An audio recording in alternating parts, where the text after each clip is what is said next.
Oke, saya rasa kita mulai ya semuanya. Bagaimana?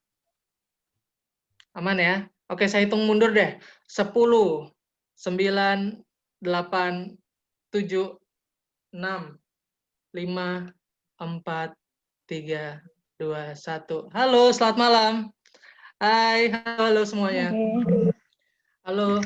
Ya, selamat malam buat semuanya. Terima kasih buat teman-teman, buat Bapak, Ibu, Mas, Mbak, adik-adik semuanya udah kita boleh berkumpul pada malam ini buat kita Halo. kegiatan bareng-bareng, buat kita Halo. halo semua.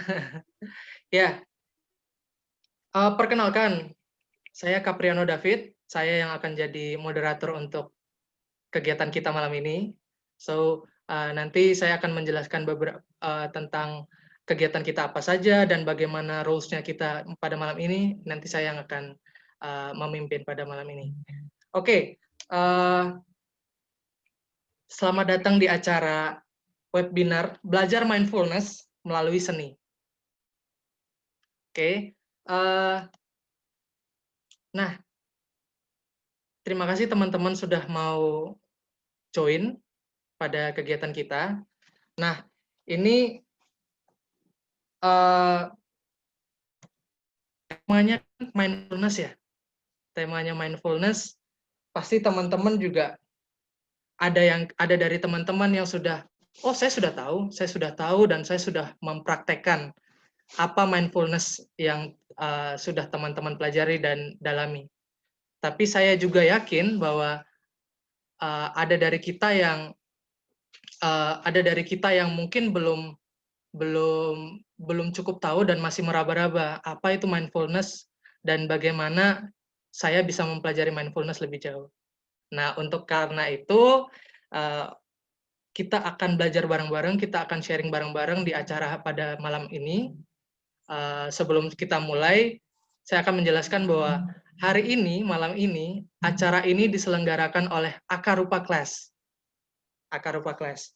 Nah, ini Akarupa Class, saya minta bantuan untuk Mbak Gebi juga untuk nambah-nambahin ya Mbak Gebi ya. Siap, dengan senang Karena hati. ini Akarupa Class nih yang salah satu pendirinya adalah Mbak Gebi Fernandes, jadi otomatis dia yang bisa menambahkan lebih lengkap dan lebih jelas tentang apa itu Akarupa Class. Nah, di sini soal Akarupa Class itu adalah suatu platform yang dia bergerak dalam memberikan workshop maupun kelas-kelas yang itu tuh intinya bergerak dalam bidang seni, tapi ada unsur-unsur sosialnya, ada unsur-unsur tentang bagaimana mengembangkan diri jauh lebih baik lagi gitu. Jadi ini tidak sekedar tentang belajar seni, tentang indah dan lain-lain, enggak. Ini lebih dari itu. Ini tentang bagaimana kita mengembangkan diri tapi dengan kesenian. Gitu. Itu intinya Akarupa Class. Akarupa Class sendiri itu bagian dari namanya komunitas Akarupa. Jadi selain Akarupa Class nih, Akarupa tuh punya Akarupa Project. Akarupa Project itu tentang bergerak di bidang merchandising. Jadi ada apa namanya merchandise yang lucu itu nanti yang ngurus bagian Akarupa Project. Mungkin kemarin ada yang sudah beli tote bag dengan desainnya Mbak Gebi Fernandes, itu sudah terjual lumayan ya Mbak Gebi ya. Ya, jangan promosi, aku malu. Tidak apa-apa, sekalian. Kapan lagi? Nah, terus ini selamat datang yang baru bergabung semuanya. Ada siapa nih? Ada Mbak Gabriela Nariswari, ada juga Mbak Riza Roslaliani. Oke, selamat datang semua. Yang nggak bisa saya sebutkan satu-satu. Saya lanjutkan lagi. Nah, tadi selain Akarupa Project, ada juga Akarupa Class udah, terus Akarupa Production. Jadi bergerak di music dan video production. Itu Semesta Leah itu yang sama Pak Garin Nugroho itu masuk dalam Akarupa Production ya, Mbak Gebi ya? Iya, ya.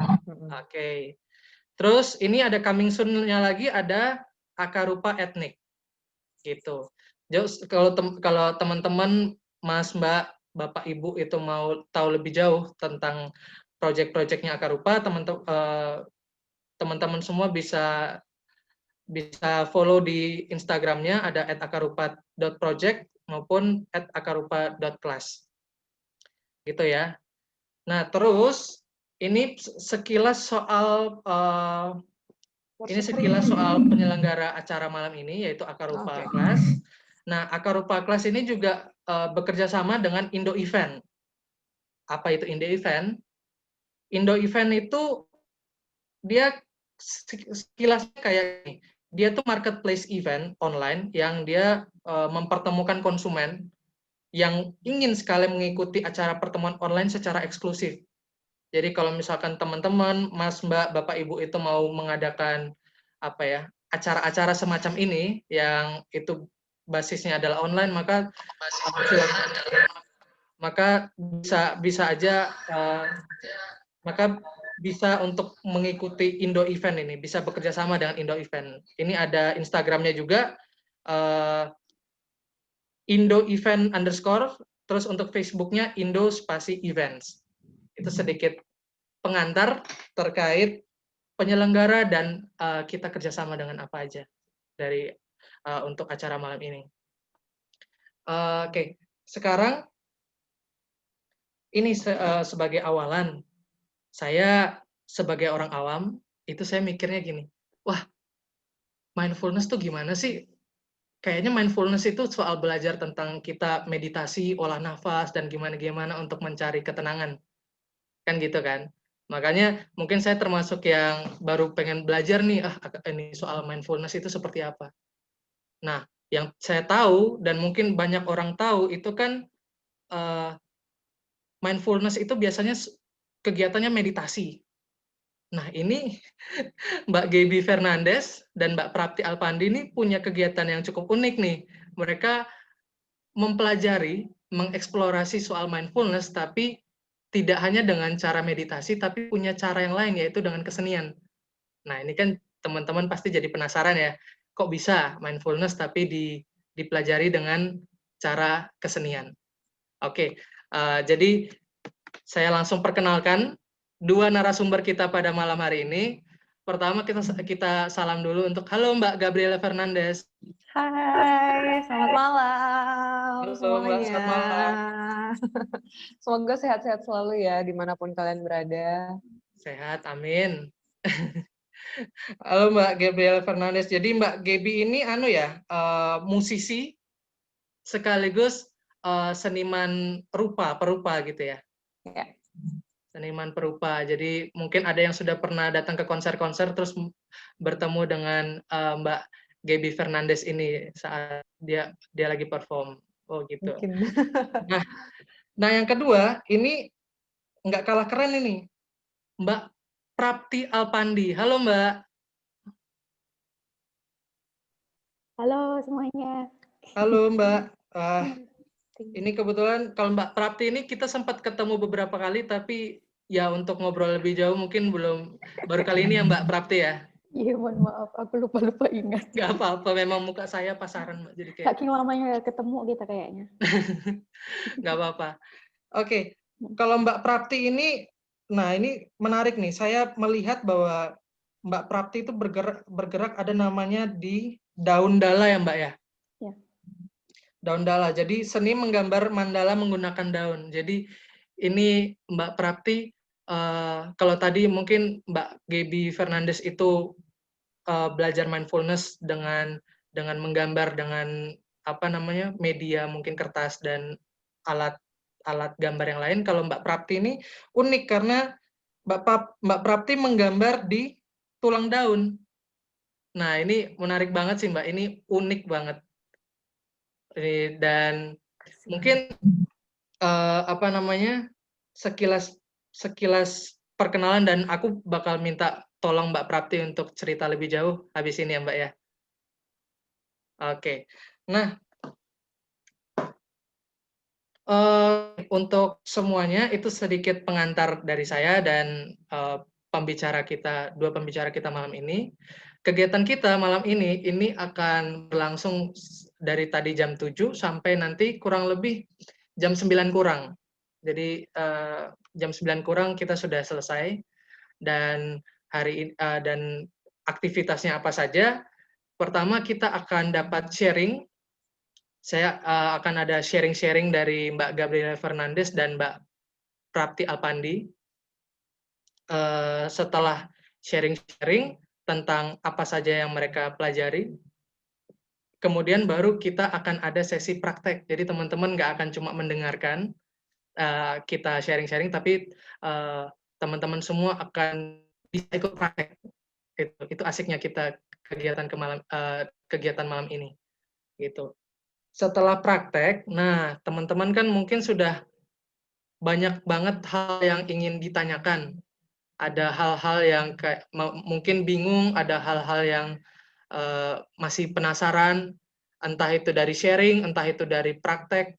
Nah, itu nanti teman-teman tenang aja, bakal ada sesinya tersendiri, yaitu di akhir sesi. Gitu. Jadi, saya minta tolong selama sesi sharing itu untuk membuat koneksi juga lebih stabil, sebaiknya untuk audio dan video nanti dimatikan dulu, kecuali nanti ada instruksi dari saya untuk mulai menyalakan audio dan videonya. Jadi selama sesi mungkin nanti akan mulai ada sesi dinyalakan video dan audionya ketika sesi tanya jawab. Begitu? Bisa dipahami semua? Bisa ya? Oke. Oke.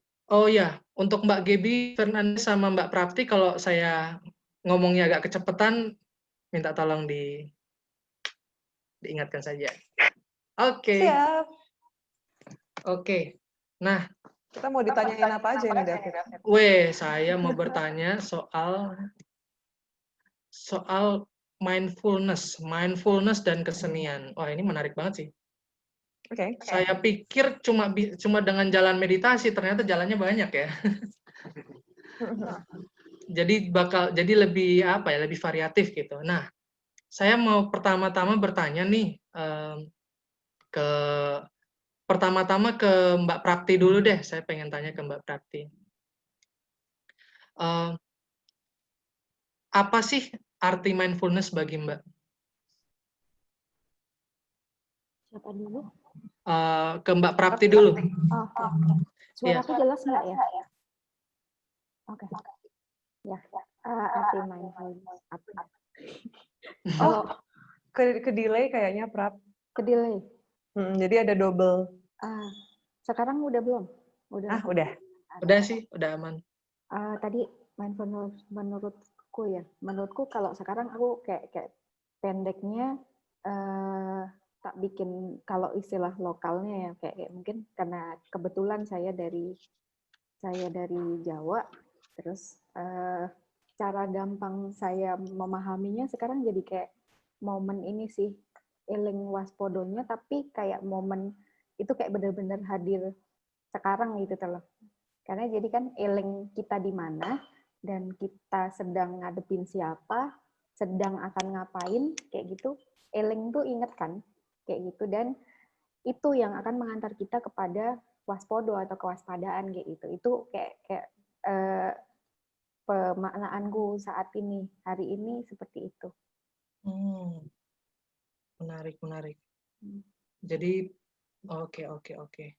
Jadi lebih ke kewaspadaan saat ini gitu ya, menyadari Ya, saat ini. mengingat di mana kita berada sekarang dan kita sedang ngapain gitu. Jadi kayak fokus ke sini. Sebenarnya sama aja sih kayak being here, being present gitu kan.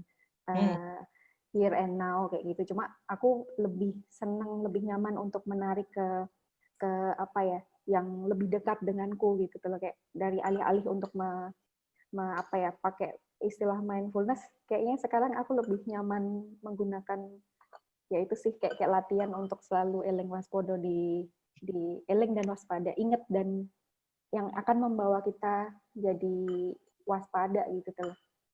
Kayak gitu. Oke. Menarik eling dan waspada. Ada lagi Mbak Prapti? kayaknya itu udah tak singkat. Nanti biar pancingan dari pertanyaan selanjutnya aja. Oke. Maunya dipancing-pancing nih. Ah. Deket kolam soalnya. Oke, sekarang pertanyaan yang selanjutnya untuk Mbak Gabriela Fernandes.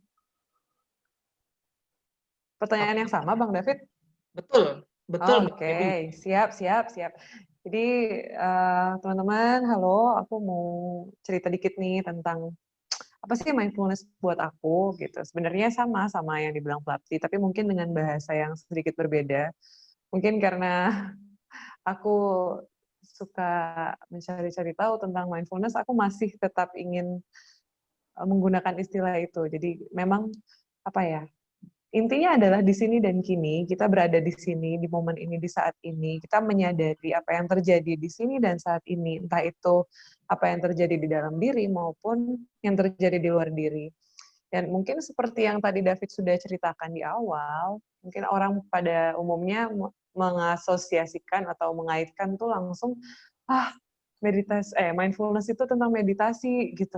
Nah, padahal sebenarnya meditasi itu kan salah satu cara untuk kemudian kita bisa mencapai mindfulness. Cuman banyak sekali cara-cara lain yang bisa kita lakukan untuk kemudian berlatih mindfulness itu tadi. Misalnya dengan yang akan kita pelajari hari ini melalui seni. Dan itu nanti bisa dengan banyak sekali jenisnya gitu. Bisa dengan gambar, bisa dengan gerak, bisa dengan musik, bisa dengan bahkan sebenarnya ketika kita melakukan kegiatan sehari-hari, kita menyapu, kita membersihkan rumah, atau mungkin kita menata barang-barang di rumah kita, atau kita mencuci piring, itu semua sebenarnya adalah juga bisa dijadikan latihan untuk kita bisa mindful. Tapi kita juga sebenarnya pengen belajar mindful supaya kita bisa menyadari apa yang kita sedang lakukan saat itu di kegiatan sehari-hari. Jadi bukan terbatas hanya ketika kita sedang duduk bersila dan kemudian menutup mata dan kemudian bermeditasi gitu, tapi bisa lebih dari itu. Seperti itu kalau makna mindfulness buat aku sih, Bang David. Siap, Mbak Gitu. Gaby. Oke. Tadi dari Mbak Prapti dan Mbak Gaby sudah menyebutkan soal makna mindfulness bagi kalian masing-masing. Nah, selanjutnya, kenapa di antara banyak pilihan, Mbak Gaby dan Mbak Prapti itu memilih jalan kesenian untuk menemukan mindfulness itu sendiri? Ini pertanyaan langsung ke Mbak Gaby lagi deh. Oke, siap. Nanti baru ke Oke. Mbak Prapti. Kenapa sih aku memilih seni? Jadi simple sih, karena aku menyukai seni gitu. Ya memang begitu, itu yang jadi kehidupanku selama ini, bahkan sebenarnya hobi, bukan cuma hobi, tapi kemudian aku jadikan jalan hidup, jalan ninjaku gitu ya. Jadi kemudian aku juga tertarik pada mindfulness sehingga di Jogja ini, aku di Jogja udah 7 tahun lebih, 8 tahun sepertinya, dan di situ aku menemukan banyak komunitas untuk belajar tentang mindfulness maupun seni gitu.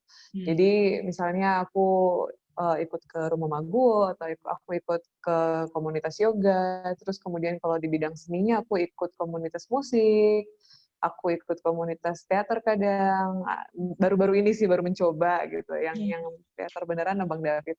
Nah, dan aku ikut komunitas lukis. Di Jogja kan banyak sekali ya komunitas-komunitas, sehingga hidupku berputar di bidang-bidang itu gitu. Jadi kemudian ketertarikan itu seperti dalam sebuah mangkuk, kemudian aku olah menjadi sebuah metode yang aku gunakan sendiri untuk aku bisa menenangkan diriku, aku bisa lebih mengenal diriku, aku lebih bisa berproses dengan diriku seperti itu.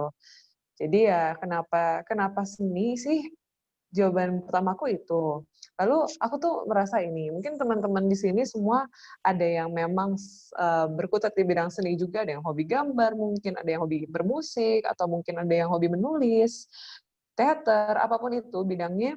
Mungkin bertanya-tanya ya, kenapa sih apa sih kaitannya dengan mindfulness gitu. Padahal sebenarnya ada banyak sekali istilahnya insight-insight yang kita dapatin ketika kita melakukan kesenian, entah itu kita menggambar, melukis atau apapun itu gitu. Kenapa seni sih? Menurutku gini, menurutku seni itu spesial banget ya. Seni itu spesial banget karena apa? Kita bisa menuangkan rasa kita bisa menuangkan emosi kita ke sebuah medium yang kemudian mungkin teman-teman pernah dengar tentang kalau orang bilang katarsis atau mungkin orang bilang ada istilah lain namanya sublimasi, itu di bidang psikologi, itu kita bisa menuangkan emosi kita atau perasaan kita lewat medium yang mungkin tidak merusak atau mungkin tidak merugikan orang lain. Nah, itu yang menurutku spesialnya seni itu ada di situ. Dan kita bisa meluapkan apa yang kita rasakan, bahkan tidak perlu dengan kata-kata terkadang. Gitu. Karena banyak hal yang kita rasakan itu mungkin tidak bisa dijelaskan dengan kata-kata ya. Gitu. Jadi kayak untuk mindfulness-nya sendiri, ternyata ada benang merah antara kesenian dan mindfulness, di mana kalau buatku ya, ketika aku melakukan kesenian, aku seperti terserap ke dalamnya gitu. Bahasaku agak-agak mengawang-awang gitu, tapi istilahnya mungkin itu ya, terserap ke dalamnya. Aku benar-benar being there. Aku benar-benar ketika aku melukis, aku benar-benar bukan lupa ya. Kalau lupa berarti tidak menyadari ya dengan dunia sekitar. Tapi aku kemudian benar-benar melakukan itu, menikmati setiap goresannya. Aku kemudian menikmati setiap warna yang aku campurkan, atau di musik aku kemudian menikmati nada-nada yang aku mainkan. Jadi sebenarnya itu juga adalah sebuah proses latihanku untuk kemudian berada di sini dan kini pada momen itu. Gitu. Itu sih kenapa seni kalau menurut aku. Oke. Terima kasih Mbak Gaby. Nah, sekarang kalau buat Mbak Prapti, kenapa memilih jalan kesenian untuk mempelajari mindfulness? Kalau aku sebenarnya karena sebenarnya aku nggak ada background dari psikologi ataupun dari seni secara formal, backgroundku biologi sebenarnya. Tapi sebenarnya awal aku pindah ke Jogja 5 tahun lalu itu apa ya? Sebenarnya aku nggak ada pikiran untuk mempelajari mindfulness gitu. Justru malah aku menemukan apa ya, konsep mindfulness ini ya boleh dibilang tanpa aku rencanakan gitu. Jadi kayak niat awal aku pindah ke Jogja emang untuk aku macet nggak sih? Nggak macet. Aman kok. Macet ya. Aman, Mbak. Aman kok, Mbak. Halo, Mbak Prapti. Aman kok. Suaranya jalan. Aku nggak bisa dengar apa-apa. Oh ya. Aman. Oke. Aman kok, aman. Videonya. Oke. Tadi sampai apa sih? Oh ya, aku karena sebenarnya dulu memang aku dari biologi, tapi kemudian aku keluar dari zona biologi. Harusnya sih. Mestinya kalau lurus sesuai jalur, aku mengajar gitu. Entah, pokoknya aku berkontribusi di pendidikan formal. Kalau mau formal ya kayak gitu. Tapi kemudian karena ada satu kondisi memang waktu itu saya sakit, jadi secara nggak langsung ada teman yang dia cancer survivor, kemudian dia membarengi pengobatannya itu dengan art terapi. Nah dari situ setelah ketika aku sakit itu aku dikenalkan dengan terapi seni itu perlahan kondisiku membaik. Jadi aku melanjutkan praktek berkesenian, maksudnya aku menceburkan ke kesenian, dan ketika kondisiku membaik, aku jadi berniat untuk eksplor lebih tentang seni. Itu niatku awal. Jadi aku pindah ke Jogja itu untuk aku pengen belajar seni budaya karena menurutku seni jadinya kayak lebih luas untuk aku bisa fleksibel, aku bisa berorganisir diri kayak gitu. Yang mana aku nggak harus bekerja untuk orang lain yang berkomitmen jam, kemudian tanggung jawab ke orang lain, tapi aku mulai merasa perlu aku ambil tanggung jawab sendiri atas kondisiku gitu. Aku bisa maintain kondisiku sendiri. Nah dari situ perkenalanku dengan seni itu termasuk membawa ke pertemuan dengan dengan orang-orang dan dengan komunitas yang ternyata bergerak di bidang mindfulness. Dari situ barulah ternyata menurut beberapa orang apa yang kulakukan itu justru terus sebenarnya praktek untuk latihan mindfulness gitu. Oh iya, kayak gitu. Jadi kayak yang kulakukan sebenarnya dulu aku bermain dengan daun itu untuk kenal mediumnya dulu 2010 itu untuk bikin replika kupu-kupu karena saya mengelola penangkaran kupu-kupu. Nah, itu malah jadi ketika saya sakit saya menghadirkan medium itu untuk recalling good memories atau kayak berlatih mengingat hal baik gitu lah, kayak jadi apa sih aku mengingat momen berdaya aku kapan sih gitu, oh ketika aku mengelola penangkaran nih kayak gitu. Jadi aku mencoba merepresentasikan itu dari tulang daun kayak gitu. Nah, seperti itu.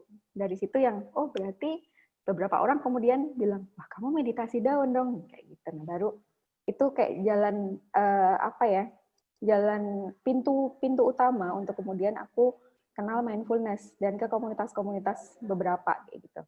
Nah, walaupun kemudian seperti yang tadi Gaby bilang gitu, ternyata yang kukira oke, aku bisa ekspor di visual nih, aku akan terbantu art terapiku dengan visual gitu, dengan gambar. Tapi ternyata perkembangannya lain lagi karena kemudian jadi nemu terapi lain lagi, ternyata aku lebih kompatibel dengan audio kinestetik kayak gitu. Jadi aku ekspor lagi yang lainnya, butoh gitu, misalnya butoh itu ada seni dari Jepang itu tapi sama. Intinya juga kayak kembali connect dengan naturalnya badan kita, dan ada satu workshop di Bandung yang aku ikuti juga body brush atau jadi seolah kita melukis tapi kita pakai imajinasi kita, pakai bagian tubuh kita gitu. Jadi kayak kadang gunakan hidung untuk melukis, untuk menggambar kayak gitu dan sebagainya gitu. Jadi satu pintu itu jadi membawa ke kayak pencarian yang ya udah ngalir aja gitu tuh. Kayak gitu. Wah, menarik banget ya. Nggak milih juga sebenarnya, kayak yang ngikutin aliran aja gitu, kayak yang oh ternyata kondisiku kayak gini. Jadi kayak ada reframing kondisi waktu itu selesai kuliah aku sakit, oke, what's next gitu. Aku punya apa saat itu dan lalu apa yang bisa aku lakukan gitu. Karena kalau mau ngejar kayak yang lain, misalnya lulus kuliah kan, ya ngapain sih kerja kayak gitu kan. Tapi aku untuk kerja ke orang nggak bisa. Jadi ya udah, aku meredefinisi potensi kecerdasan ataupun produktivitas itu dengan dua macam gitu, atau create something atau solve the problem gitu. Jadi salah satu cara solve the problemku dengan create something gitu, kayak gitu. Itu caranya dengan season itu gitu. Jadi ya kayak ini sih ngikutin, jadi ya dengan apa yang dialami dan tanpa aku tahu apapun, cuma aku modalnya oh ya dulu aku pas kecil senang gambar, ya udah gitu.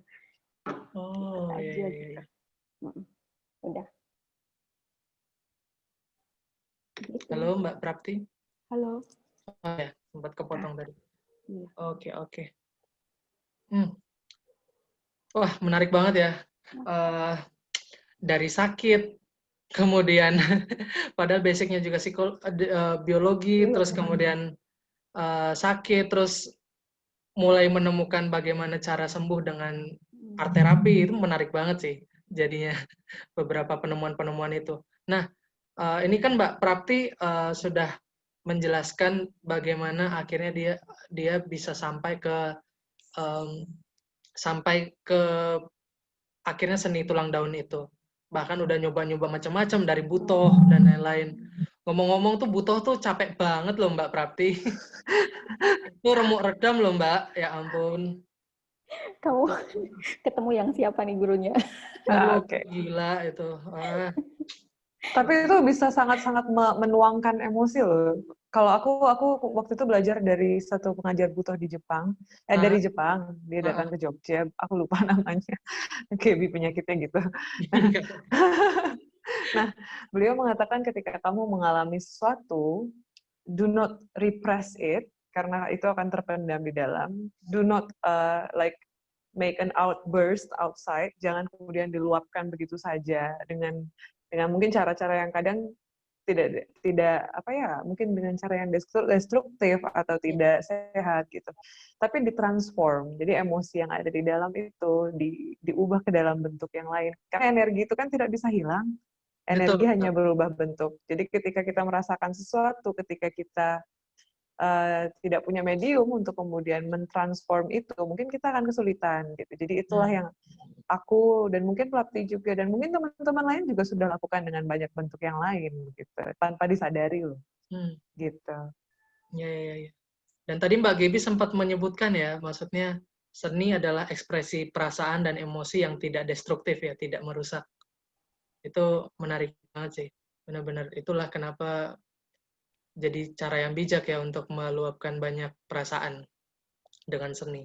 Nah, Mbak Gaby sekarang ini sharing juga dong gimana penemuan-penemuannya sampai kalau tadi Mbak Prapti mengalami, dia kan basicnya biologi, terus ini apa namanya di tengah yang lain mungkin bekerja, dia memilih untuk ya gue mau ngapain habis ini, nah, ngikut aja, ngalir gitu aja. Nah kalau Mbak Gaby gimana nih jalan hidupnya?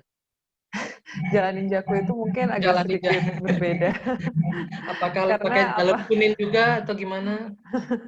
Karena ini mungkin aku belum terlalu apa ya, aku masih on the way untuk kemudian mempelajari ilmu mengalir seperti yang pelatih sempat katakan. Aku orangnya masih sering masih berapi-api gitu, Masih sangat berapi-api. masih berapi-api gitu. Ketika aku lulus, aku langsung bilang pada diriku, aku ingin jadi musisi, aku ingin jadi seniman.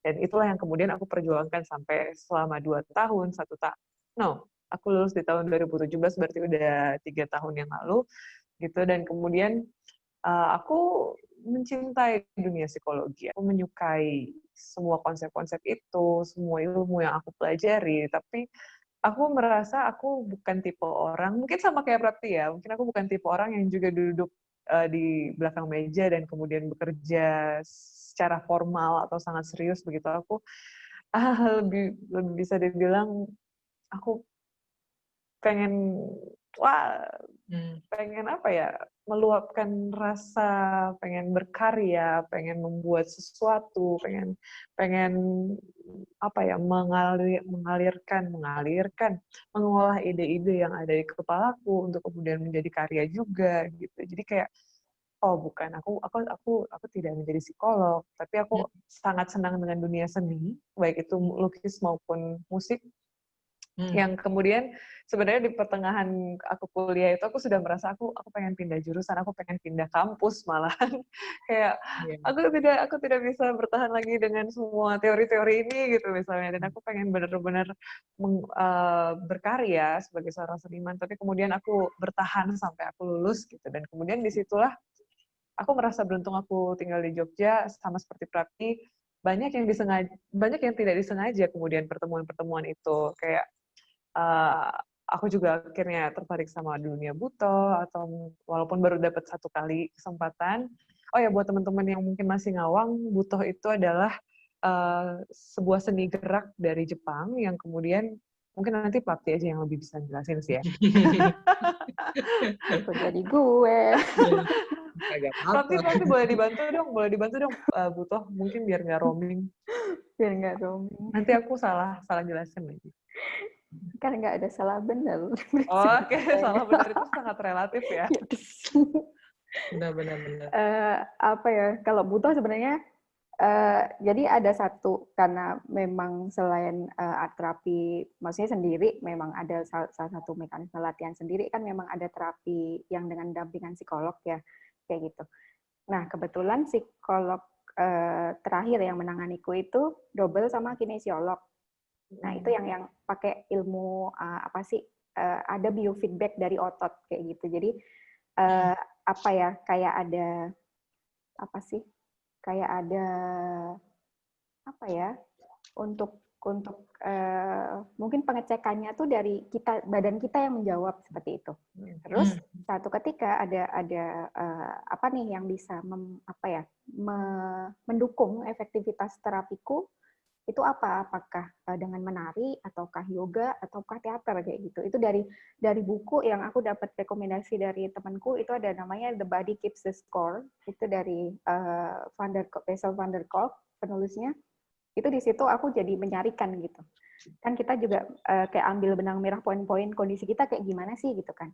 Dari situ teater, kemudian aku nemu info workshop Butoh waktu itu ada Katsurakan.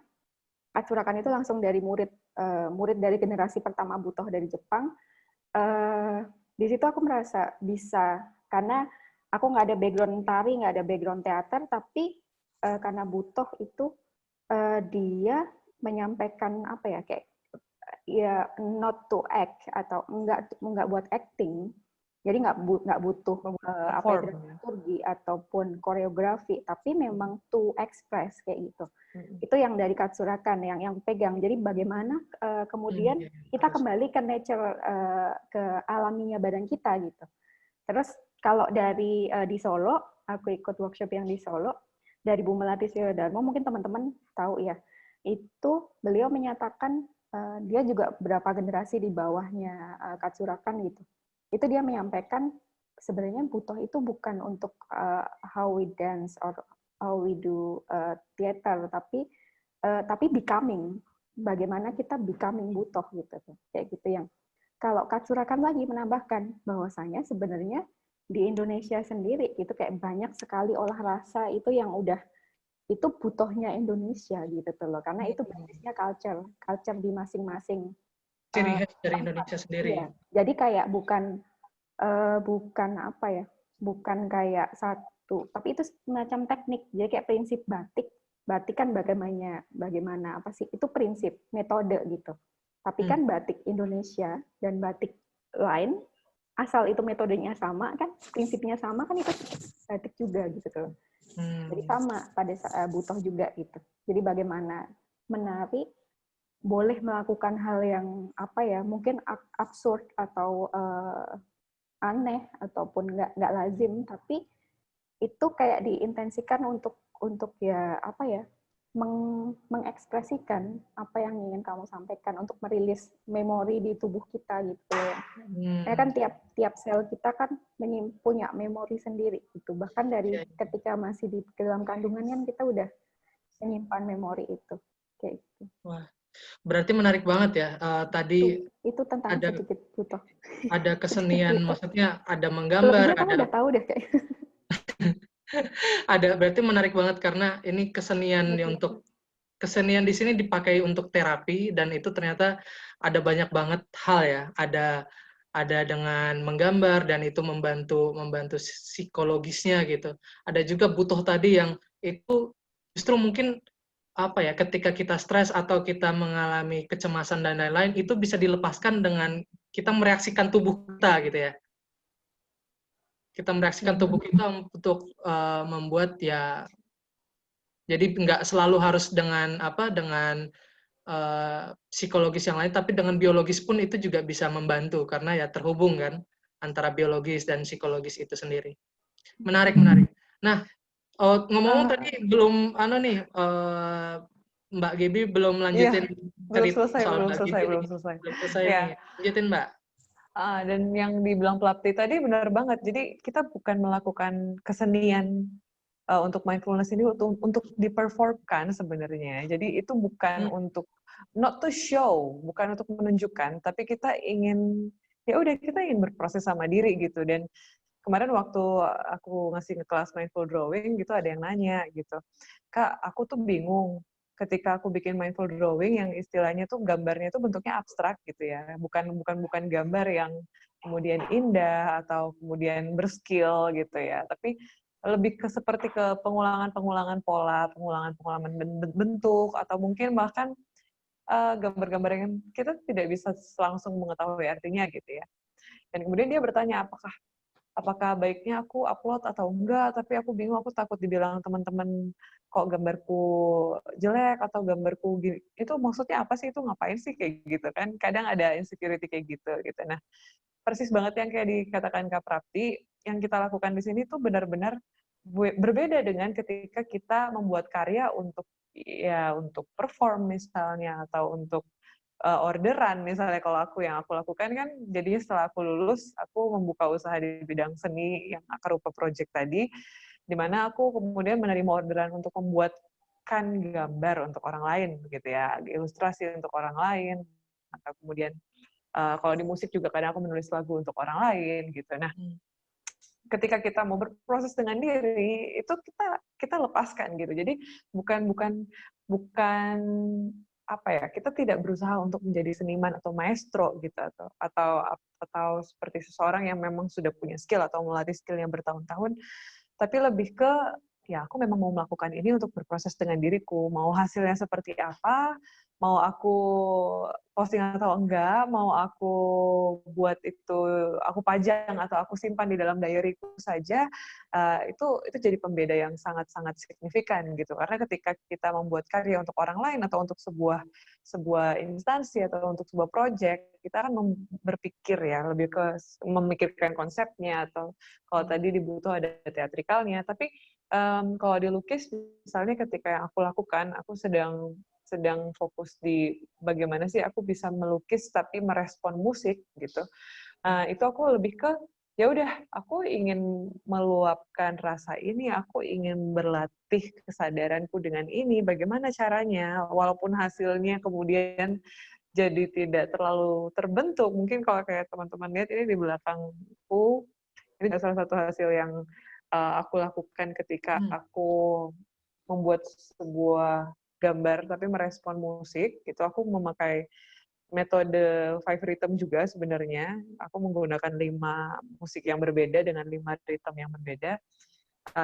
Dan kemudian aku melukis benar-benar ya udah, aku merespon setiap nada yang ada, dan kemudian apa yang ingin aku tuangkan, apa yang ingin aku cipratkan, aku splashkan, aku goreskan, itu lepas begitu saja begitu.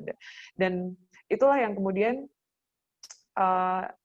nanti akan teman-teman coba juga, gimana sih kita akan mencoba membuat sesuatu yang memang untuk berproses dalam diri gitu. Kadang kita gambar, kita suka doodling, tapi ya doodling itu kadang cuma untuk mengusir kebosanan, atau mungkin justru ketika kita doodling, mungkin teman tahu doodling ya, kita suka coret-coret kalau kita bosan di kelas misalnya, atau bosan di kuliah gitu kan, atau bosan di kantor, kita suka nyoret-nyoret sendiri gitu. Nah itu kan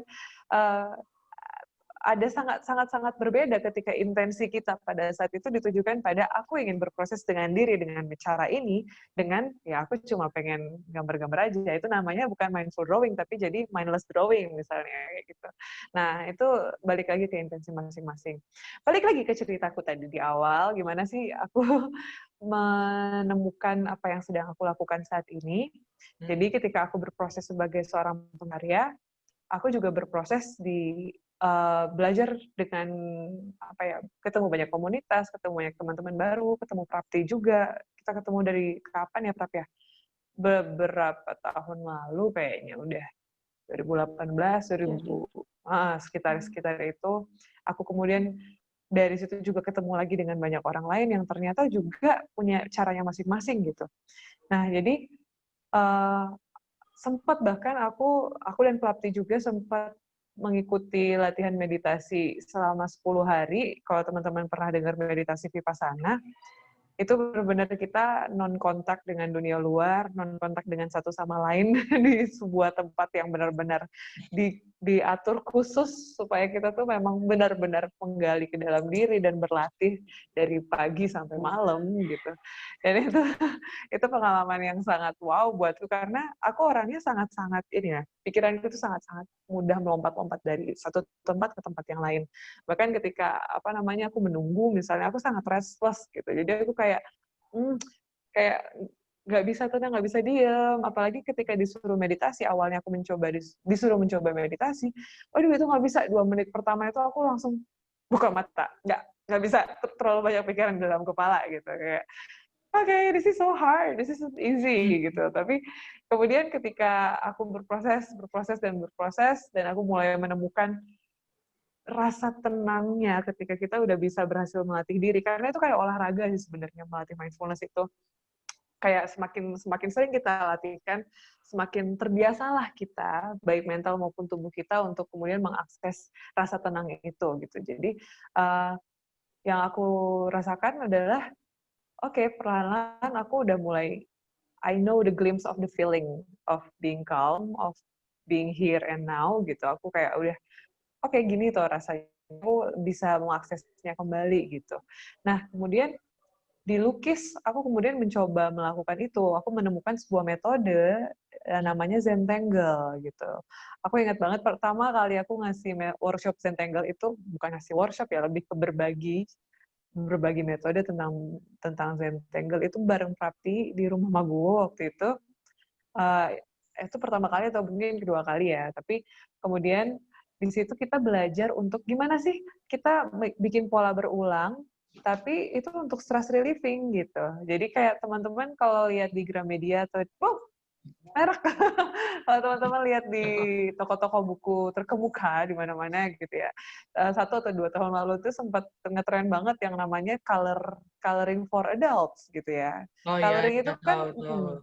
coloring itu kan sebenarnya sebuah metode yang istilahnya ya orang-orang kiranya itu buat anak-anak gitu kan. Tapi kenapa sih buat adult bisa dipakai juga gitu. Ternyata seni, sesimpel apapun itu bisa menjadi cara kita untuk stress relief atau untuk melepaskan stres gitu. Nah, bedanya Zentangle dengan Coloring for Adults buku-buku itu adalah kita tidak hanya mewarnai, kita justru membuat pola-polanya gitu. Dan itu dijadikan sebagai cara untuk kita melatih kesadaran. Seperti itu. Nanti kita akan ini lebih jauh sih tentang Zentangle karena itu yang aku dan Prapti sama-sama lakukan irisannya dan ketemu di situ. Oke. Tambahan dikit boleh nggak? Boleh dong, Mbak. Boleh banget. Ya, jadi sesimpel mungkin kalau spesifiknya Zentangle apa ya? Itu juga sebenarnya juga turning point yang tadinya aku sempat gambarnya kan untuk yang aku mengapresiasi seseorang gitu untuk gambar portrait gitu juga. Tapi ketika aku ketemu Zentangle itu juga sebenarnya ada sertifikasinya yang itu memang ada pola-pola khusus tertentu, pola Zentangle kayak gitu, apa ya, disadarin, tapi ketika berulang, kalau tadi mungkin nggak abstrak juga bahkan kayak gitu. Bahkan sesimpel lingkaran-lingkaran, pengulangan lingkaran, tapi itu dilakukan terus, itu pada akhirnya juga kadang juga kita takjub sendiri, loh kok ternyata jadi satu yang bagus juga gitu. Kayak gitu, itu mungkin salah satu prinsip yang one stroke at a time atau satu garis dalam satu waktu, yang nggak ada salah benar, nggak ada penghapus. Itu analoginya dengan kehidupan kita kan juga kita nggak bisa ngapus pengalaman kita kan kayak gitu, karena memori atau memori dari pengalaman yang udah terjadi kan menumbuh di kita gitu. Jadi ya yang paling mungkin kita upayakan adalah bagaimana merespon itu untuk kemudian dikembangkan ke arah yang lebih baik gitu. Jadi kayak misalnya, jadi aku jadi mau karena tadi kan udah dibilang ada apa sih persamaan kita pakai Zentangle gitu, daun dala. Ini misalnya aku jadi kasih lihat nggak apa-apa ya? Boleh, sangat boleh Mbak. Silakan. Jadi misalnya dari satu daun nih, sama-sama ini kosong nih. Ini yang daun tala itu ya? Daun dala ya? Kalau ini tulang daun doang. Tulang daun kupu-kupu gitu misalnya. Ini kosong nih, masih kosong. Ini dia rapuh tapi juga bagiku dia rapuh tapi juga kuat dalam waktu yang bersamaan gitu. Tergantung bagaimana kita akan meresponnya gitu. Kondisi kita, aku merasa waktu itu kondisiku, aku sakit, oke. Tapi bukan berarti aku sampah dong kayak gitu. Tapi kalau mau dianggap sampah oleh orang lain juga, ya nggak apa-apa juga, itu hak mereka gitu. Tapi aku memilih untuk merespon kondisiku ini dengan jadi sesuatu, punya value lagi gitu. Terus misalnya, aku ambil salah satu pattern, satu tok, dari segi 4 atau segitiga berulang. Kalau ini udah tak gabung, karena prinsipnya daun dala jadi kayak yang mandala plus prinsip Zentangle gitu. Satu pola aja, tapi berulang. Pun jadi sesuatu yang aku pun bisa apa ya, hasilnya pun di luar dugaanku gitu. Nggak begitu kelihatan ya? Iya. Kayak gitu ya. Okay. Ini jadi kalau mau diteliti lagi, step-stepnya sebenarnya kayak cuma segi 4 terus digaris kayak gitu toh, itu tapi jadi seperti ini. Terus kayak yang tadi misalnya cuma bulet-bulet gitu. Buletanku hari ini dan buletanku besok, itu intensinya kan bisa lain. Buletanku sama buletannya David atau buletannya Gaby, tergantung kita intensinya apa untuk merilis apa kan. Itu yang beda. Jadi menurutku sama Gaby waktu itu, ini salah satu cara kita menggunakan apa ya, kadang kalau pakai ilustrasi yang apa ya, bisa terbaca kan, kadang kita insecure, nanti dibaca orang atau apa, tapi kita pakai simbol-simbol biasa, sesimpel lingkaran segitiga yang itu berulang, tapi kita intensikan, itu kita bisa punya pemaknaan yang lain gitu tuh. Oke. Oh, mungkin apa ya, tadi saya sempat kelewat, kalau bisa dipersingkat, Zentangle nih buat apa sih? Kenapa kita memilih Zentangle ini? Ini dari Kalau buat siapa nih? Boleh salah satu. Tadi Plapti udah nyebutin sih, jadi aku cuma menambahkan aja. Jadi Zentangle itu sebenarnya kalau teman-teman cek nanti di website-nya, itu teman-teman bisa coba sendiri dan udah ada step by step-nya semua. Nanti akan kita coba juga. Yes. Tapi ini udah jadi metode yang sangat udah dikenal dari tahun 2005 sebenarnya. 2005 jauh ya, sampai 2020, udah 15 tahun loh. Ternyata udah cukup lama gitu. Dan intinya adalah kita melakukan pola berulang untuk kemudian menetralkan atau kemudian men-untangle. Kalau tangled itu kan kita kusut gitu ya. Meng-untangle sesuatu yang ada dalam pikiran kita menjadi pola-pola yang berulang itu. Dan emang tujuannya ya untuk berproses dengan diri itu tadi dan melatih mindfulness. Karena mindfulness itu kan kita berlatih untuk ada di sini dan di saat ini gitu. Jadi kita tidak mindless, kita tidak ngelamun yang lain misalnya. Jadi intinya dari Zentangle itu ketika kita menggoreskan, kita merasakan setiap sensasinya gitu. Apa sih suara yang muncul dari goresan spidolku di atas kertas? Atau mungkin teksturnya seperti apa? Atau mungkin waktu awal-awal aku coba diajarin daun dalanya oleh Prapti ngajak kita untuk ayo coba dicium dulu, ada baunya mungkin gitu. Jadi semua sense kita itu kita gunakan, kita benar-benar ada hadir di situ dan kita memperlakukan media yang kita pakai itu dengan mindful gitu. Jadi mungkin ada teman-teman yang mau, mungkin masih ngawang ya. Jadi kalau teman-teman ada, ini ada beberapa gambar, cuman mungkin gambarnya beda-beda ya setiap orang ya. Jadi contoh Zentangle itu kayak yang seperti ini. Ini kayaknya dari awal sampai sekarang aku pakai workshop kayak mirip-mirip gini-gini aja ya Plapnya bentuknya. Kelihatan ya, semoga ya. Ini jadi kayak sebenarnya ya ini kayak doodle gitu, kayak doodle, atau mungkin teman-teman pernah lihat sempat ngetren itu kayak gambar-gambar owl atau gambar-gambar hewan, tapi dalamnya tuh diisi dengan pattern-pattern. Biasanya tuh kayak dari ilustrasi-ilustrasi di Thailand dan di berbagai tempat. Polanya berulang dan nanti ada step by step-nya. Mungkin di sini terlihat rumit ya, terlihat ini kayak wah itu akan it's gonna take hours, akan berjam-jam untuk bikin kayak gitu, ribet capek gitu. Tapi malah di sini ada caranya supaya kita tidak merasakan itu misalnya. Terus kayak misalnya ini aku juga jadi nunjukin, nggak apa-apa nggak sih? Atau habis ini saja Mbak Gaby, boleh. kalian pas sesi prakteknya gitu ya. Oh, oke. Karena waktu juga kita akan ada sesi berikutnya, waktunya juga udah mepet. Mungkin ini sih, ini untuk pertanyaan terakhir di sesi satu ini, sesi terakhir ini, sesi ini, tantangan yang dulu dihadapi saat akhirnya menemukan kegiatan yang Zentangle atau mungkin yang daun dala tadi, itu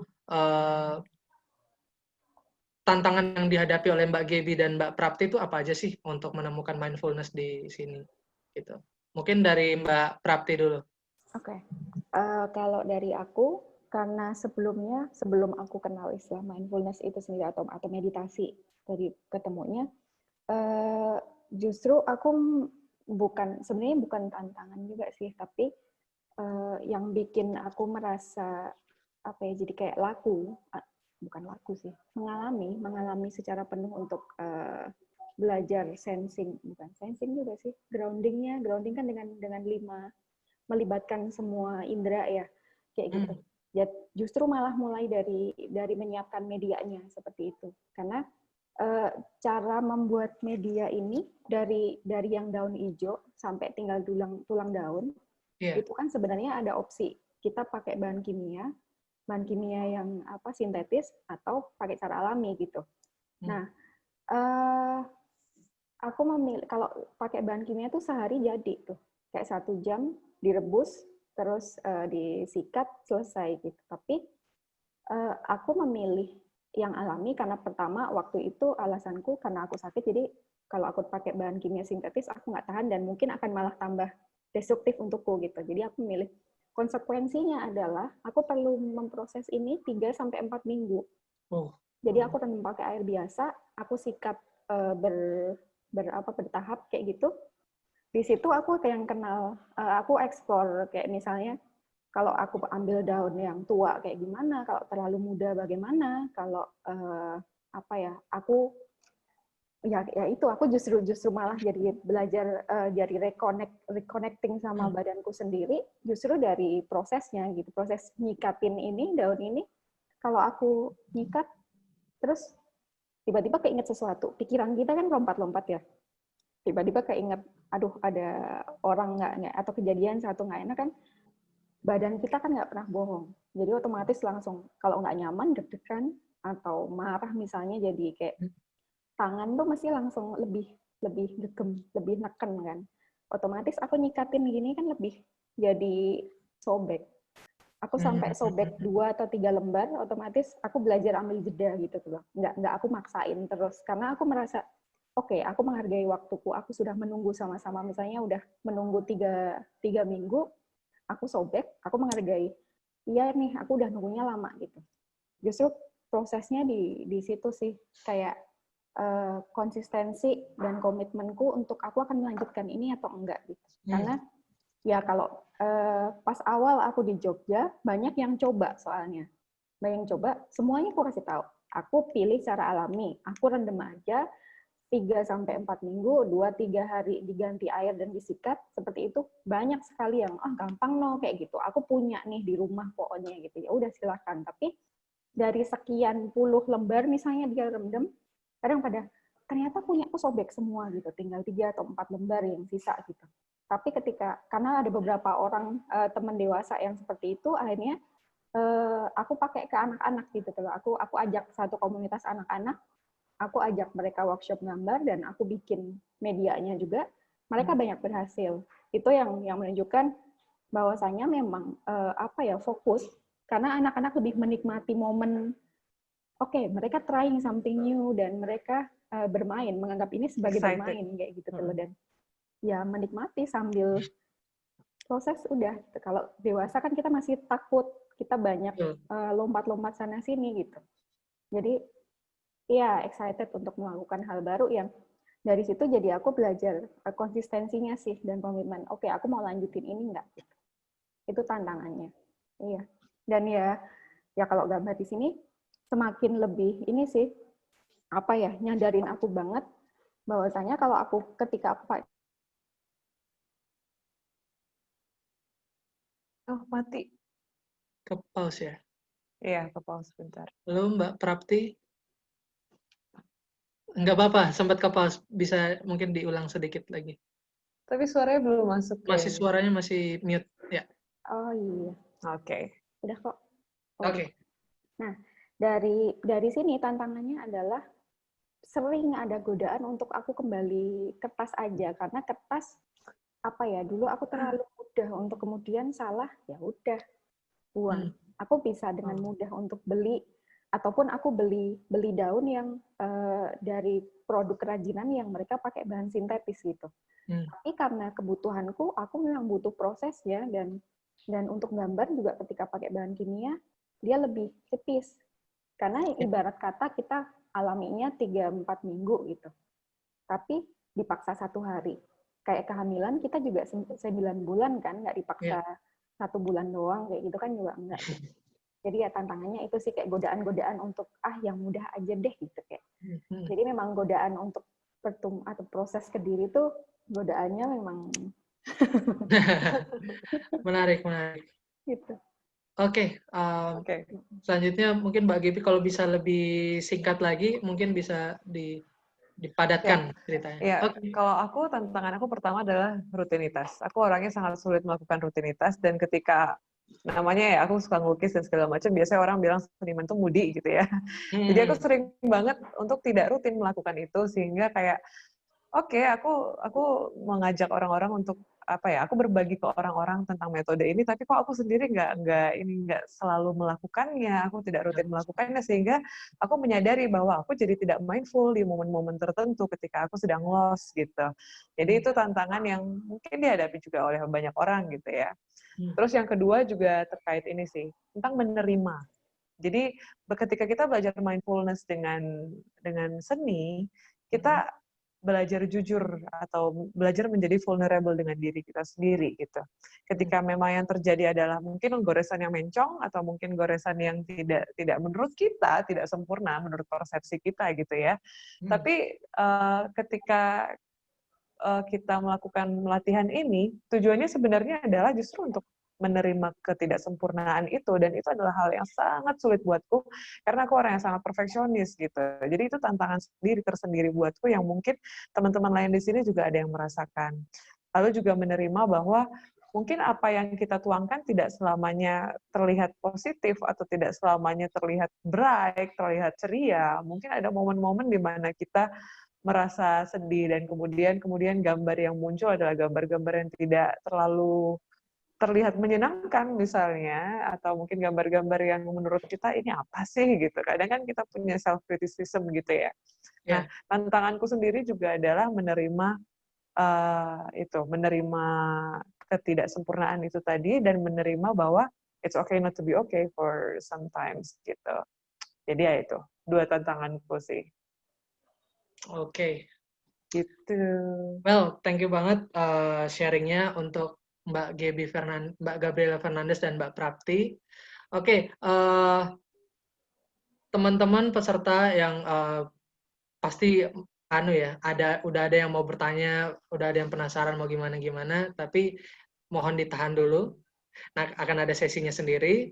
Habis ini kita bakal sesi praktek Zenteng Mbak Gaby ya. Ya. Setelah ini kita akan sesi yang berikutnya yaitu sesi praktek Zentangle. Teman-teman, Bapak Ibu, silakan untuk mulai menyiapkan alat tulisnya. Simpel aja, alat tulis apapun ya, pulpen dan kertas ya. Yang penting pulpen dan kertas aja. Kita simpel aja hari ini karena juga kita mungkin akan coba 15 menit mungkin gitu. Jadi kita nyicip-nyicip lah gitu karena waktunya kan juga tidak banyak. Sebentar aku juga ambil ini dulu. Ya.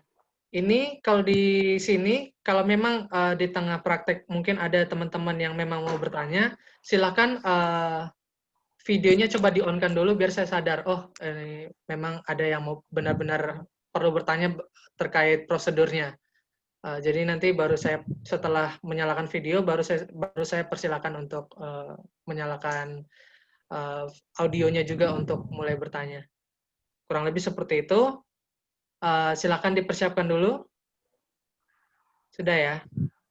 Sambil nunggu teman-teman nyiapin, mungkin sambil nunggu. Aku mau ceritain aja sih gitu tentang, mungkin tadi aku belum sempat menunjukkan gitu ya. Jadi ini teman-teman bisa pakai untuk journaling ya. Art journaling itu kadang kita mungkin yang kita tahu diary ya, menggunakan kata-kata. Tapi nanti teman-teman juga bisa pakai ini sebagai metode untuk mendata atau mendokumentasikan atau mencatat apa sih perasaan Anda hari ini, dan mungkin bisa lebih mengenali diri dengan cara ini ketika teman-teman melakukannya secara berulang atau berkontinu gitu ya di sebuah jurnal misalnya.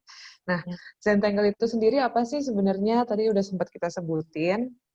Jadi kalau teman-teman buka websitenya akan ada 4 step yang teman-teman bisa lakuin gitu. Jadi awalnya mungkin ada di sini yang belum pernah sama sekali melakukannya atau mungkin merasa dirinya tidak bukan orang yang suka menggambar misalnya, atau mungkin ada suara-suara di pikiran yang kemudian bilang, aduh gambarku jelek, aduh aku bikin garis lurus aja mencong, aduh aku bikin lingkaran aja nggak bisa bulat gitu. Nah coba Saya dong banget itu. Itu saya raise your banget hand itu. dong, raise your hand coba.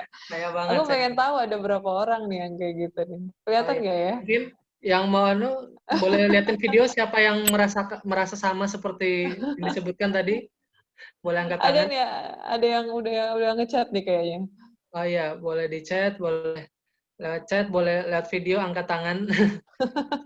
Siapa saja yang merasakan seperti itu. Dan seringkali kritisismenya itu juga muncul selama kita menggambar atau setelah kita selesai menggambar gitu ya. Jadi kita coba hari ini kita tidak sedang membuat gambar yang wow atau bagus banget atau yang kita membuat wajah yang mirip gitu. No. Kita sedang berproses dengan diri dan apapun yang hadir di kita saat itu ya udah itulah momen kita saat ini gitu. Oke. Tadi udah ada beberapa yang ngebalas kayaknya. Ada nggak sih? Iya, itu udah ada nih. Pak Aditya Bahasa Indonesia. Gambar psikotes aja nggak pernah beres, Kak. Waduh, jauh banget ini ke psikotes ini. Terus ada Mbak Willy Talita. Saya. Oke. Apa itu? Apa ini? Problem From apa? Batam. Problemku, criticism. Waduh. Yes. Itu sangat-sangat. Aku dan Prapti juga melewati itu. Bahkan sampai sekarang pun aku nggak tahu kalau Prapti, aku masih sering banget melakukan itu pada gambarku sendiri. Jadi ini adalah latihan kita bersama. Kita tidak sedang preaching gitu atau kayak menggurui gitu, enggak. Lebih ke berbagi. Ini metode yang aku dan Prapti temukan. Siapa tahu cocok sama kalian juga, gitu ya. Jadi aku mau menunjukkan caranya. Teman-teman udah pegang kertasnya masing-masing. Nanti kita akan saling... Ini videonya boleh dinyalain aja kali ya, Mbak Gaby Boleh, ya? boleh. Boleh, jadi Biar semua aku boleh juga nyalain. bisa bertatap mata, bertatap Semuanya wajah. di sesi ini boleh deh nyalain videonya, silakan. Ya kayaknya dari ini deh, hostnya deh. Iya. Kakak-kakak di Indo Event boleh dinyalain. Oh, aku bisa melihat wajah kalian sekarang. Boleh semuanya untuk menyalakan videonya sekarang? Nggak, tapi nggak harus kok, no Nggak pressure. harus sih, kalau lagi malu juga nggak apa-apa.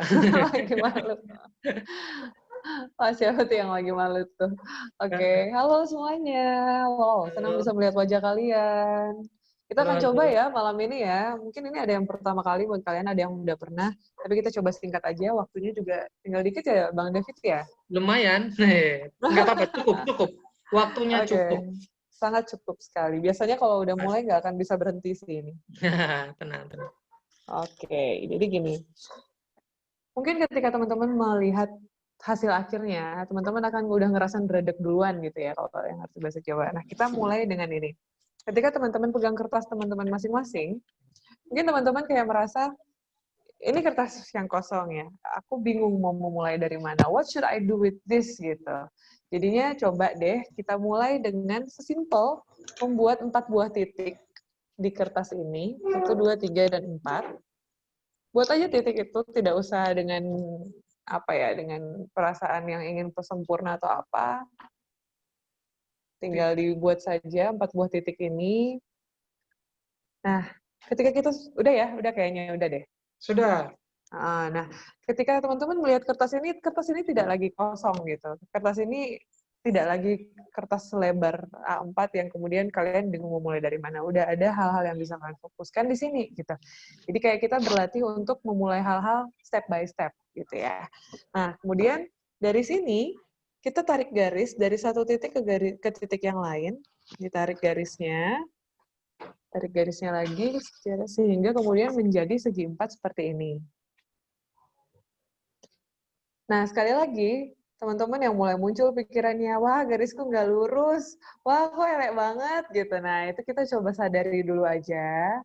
Nggak usah dibenci pikiran-pikiran itu, nggak usah dibenci juga perasaan-perasaan itu, disadari aja, wah saya memikirkan bahwa garis saya tidak lurus misalnya, dan seterusnya.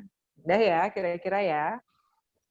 Nah, kalau teman-teman masih merasa, aduh, ini mungkin ada yang pakai kertas yang besar, ada yang pakai yang kecil ya. Mungkin ada yang merasa, wah ini kok masih bingung aku mau memulai dari mana, kayak ini mau diapain lagi gitu, masih terlalu besar untukku. Maka bagilah menjadi bagian-bagian kecil. Salah satu prinsip di Zentangle adalah ketika kamu merasa overwhelmed atau merasa terganggu dengan begitu banyak hal dalam hidupmu, potonglah itu atau bagilah itu menjadi hal-hal kecil, one step at a time, karena jadi sehingga ada prinsip one stroke at a time, satu goresan at a time, satu goresan di satu waktu, dan teman-teman juga bisa bikin one part at a time gitu. Jadi dari segi 4 tadi, teman-teman bagi lagi random aja gitu, dibagi lagi menjadi beberapa part. Coba mau dibikin bentuk kah, atau mau dibikin garis-garis kah, mau dibikin part-part seperti ini kah, bisa. Aman ya kayaknya ya. Udah kayaknya. Ini agak-agak kilat dikit nih. Kita icip-icip aja dulu hari ini. Kita tidak terlalu mendalam. Sudah. Tapi semoga prinsipnya nyampe. Nah, di sini kemudian teman-teman bisa mulai membuat pola berulang. Konsep dari Zentangle adalah kita membuat pola berulang. Entah itu garis, entah itu berbentuk lingkaran, entah itu berbentuk kurva, entah itu titik-titik, atau bahkan mungkin ada yang punya bentuk tertentu yang teman-teman suka, like love, atau mungkin ada yang suka bikin bintang, atau suka bikin zigzag mungkin. Lakukanlah itu, dan terserah teman-teman mau memulai dari mana. Mungkin setiap orang akan punya preferensinya masing-masing. Ada yang mungkin suka memulai dari sudut sini, buatlah pola yang berulang, buatlah pola yang berulang, atau mungkin ada yang mau lompat ke sudut yang ini, atau mungkin mau menyelesaikan satu bidang dulu, gitu.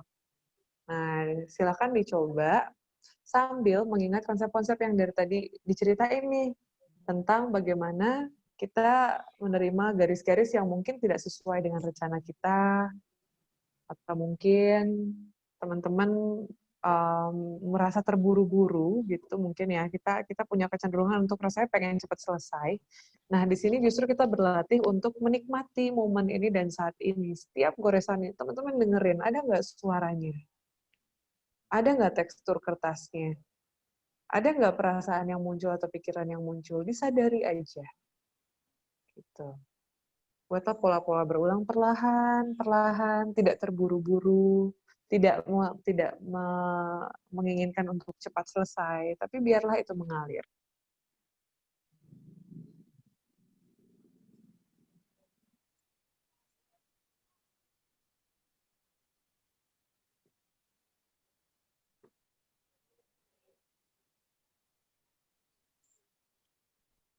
Sambil diingat-ingat lagi, kayak kata Prapti tadi, jangan sampai lupa bernafas. Rasakan bahwa Anda sedang ada di ruangan ini, di ruangan Anda masing-masing, sedang melakukan apa, sedang menggoreskan apa, atau bahkan ketika ada teman-teman yang mau memasukkan kata-kata, menuliskan kata-kata di gambar itu, silahkan. Di sini tidak ada rules, tidak ada benar dan salah, semua punya caranya masing-masing.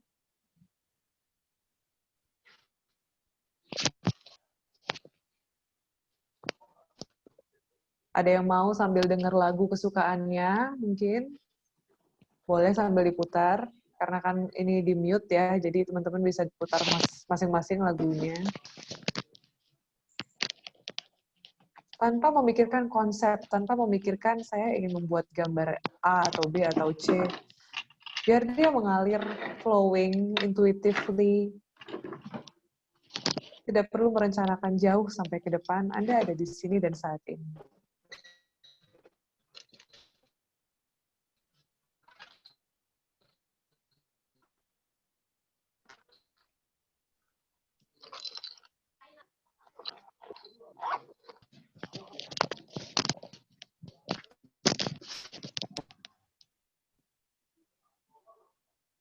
Sambil dirasakan, jangan-jangan ada bagian tubuh yang terasa tegang, mungkin ada yang bahunya sudah tiba-tiba naik, atau wajahnya tiba-tiba berkerut, disadari, bernafaslah, kemudian relaksasi lagi, dan kemudian lanjutkanlah menggoreskan dengan memperhatikan setiap goresannya. One stroke at a time.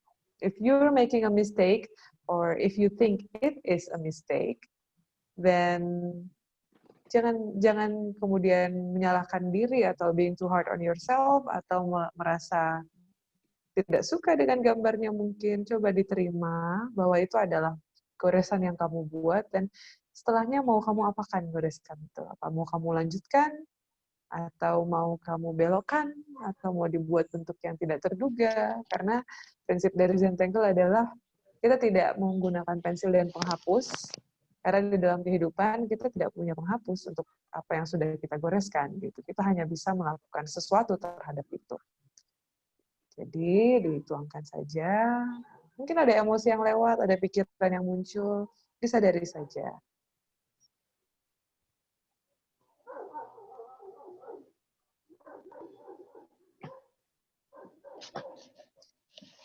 Jangan lupa napas ya, teman-teman.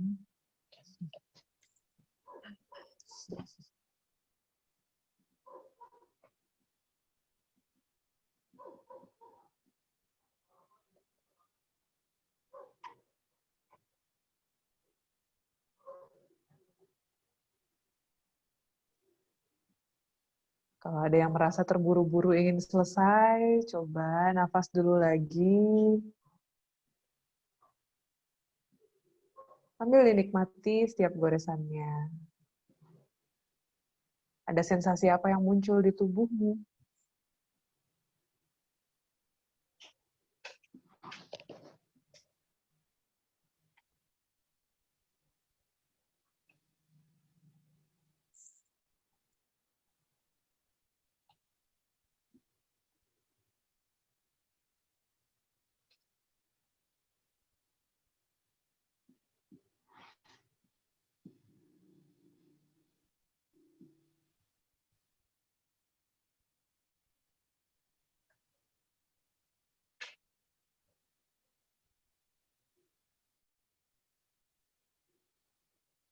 Dicek lagi adakah bagian tubuh yang tegang.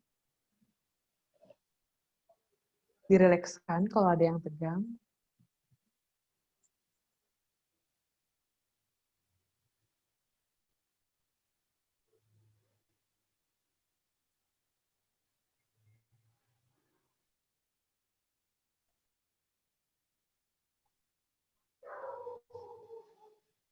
Kita akan menggambar sampai 5 menit lagi ya, teman-teman. Baru setelah itu kita akan sharing. Atau mungkin ada teman-teman yang mau bertanya.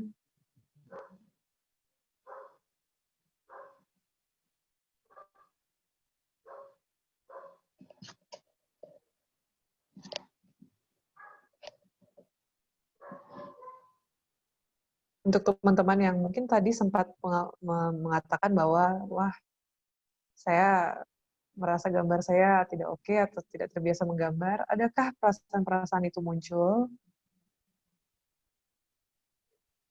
Disadari saja, berhenti sejenak dan bernafaslah. Jangan-jangan ini adalah prosesmu untuk kemudian berdamai dengan pikiran-pikiran itu. Tidak kemudian akan terjadi dalam satu malam, tapi itu adalah proses, sama seperti proses yang sedang teman-teman lakukan memenuhi bidang-bidang itu.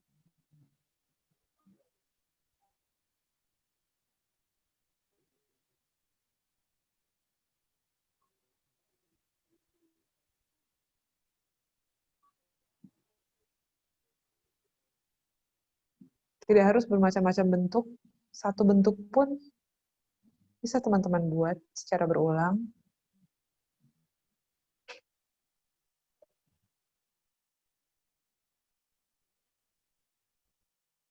Kembali lagi, kita kembali pada intensi kita pada hari ini.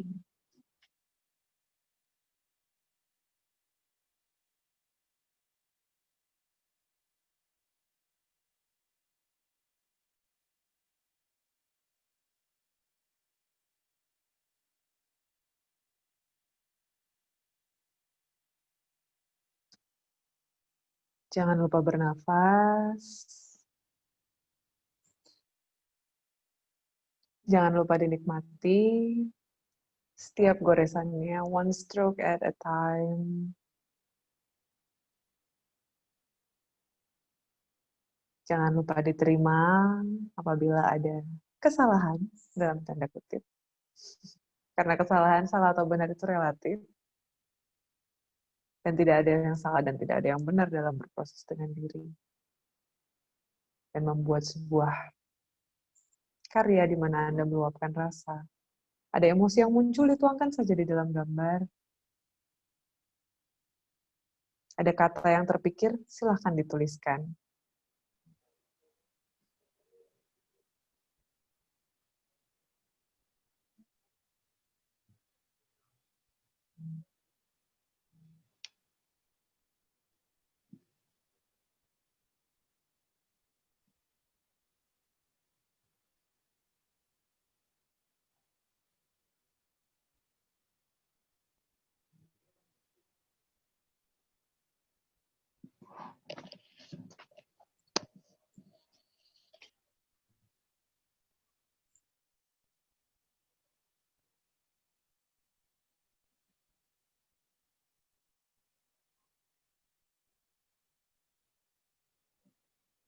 Dicek lagi bagian tubuh yang tegang. Lalu tarik nafas dan hembuskan.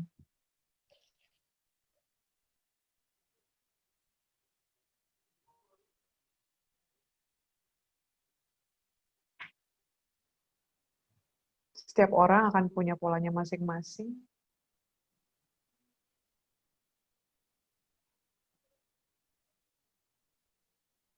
Dan tidak usah terburu-buru, kita tidak sedang berlari menuju akhir.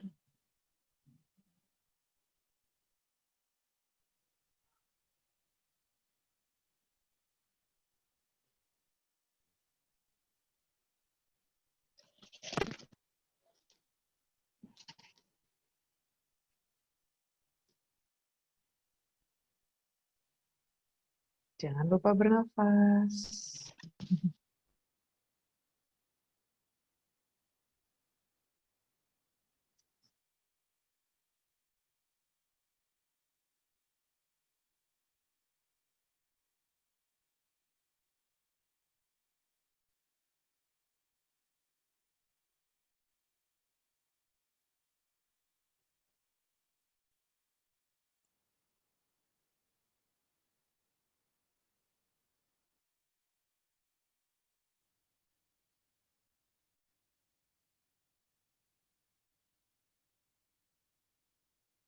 Ketika ada pikiran-pikiran yang lewat, dibawa kembali ke sensasi-sensasi yang kamu rasakan ketika kamu menggoreskan pulpen di atas kertas.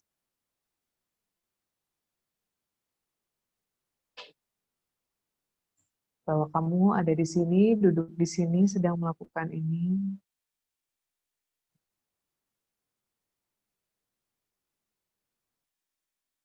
Dalam merasa sudah cukup, cukuplah. Bahkan kertas itu tidak harus penuh karena tidak ada benar dan salah di sini.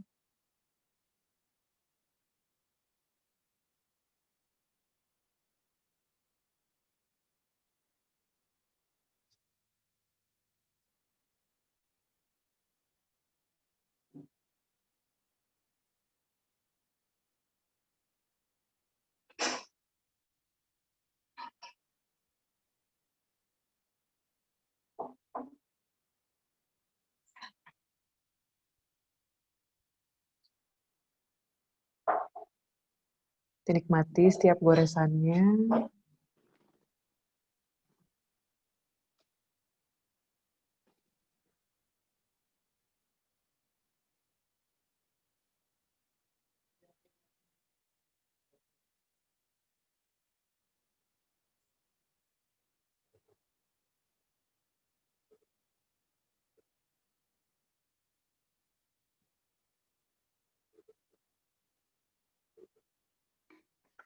Ketika ada pikiran negatif yang muncul dari dalam diri, berhentilah sejenak, kemudian tarik nafas, dan hembuskan.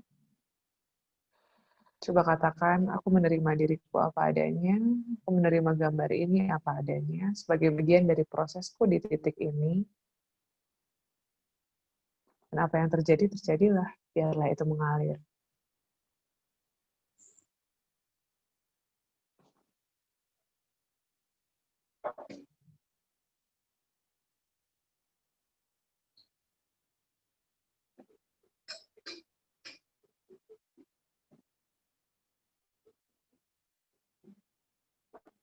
Setiap orang adalah seniman untuk dirinya masing-masing, dan kamu punya caramu sendiri untuk menuangkan dalam bentuk yang mungkin akan cocok untuk setiap orang yang berbeda.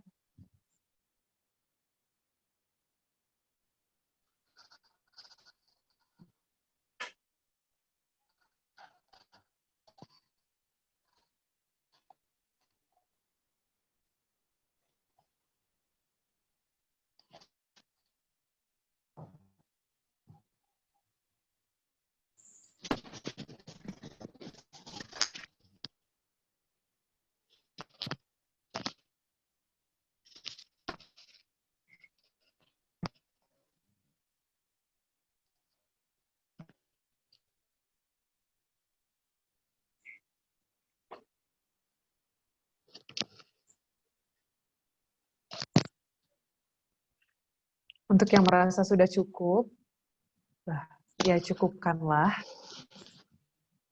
Untuk yang masih ingin berlanjut, silakan dilanjutkan.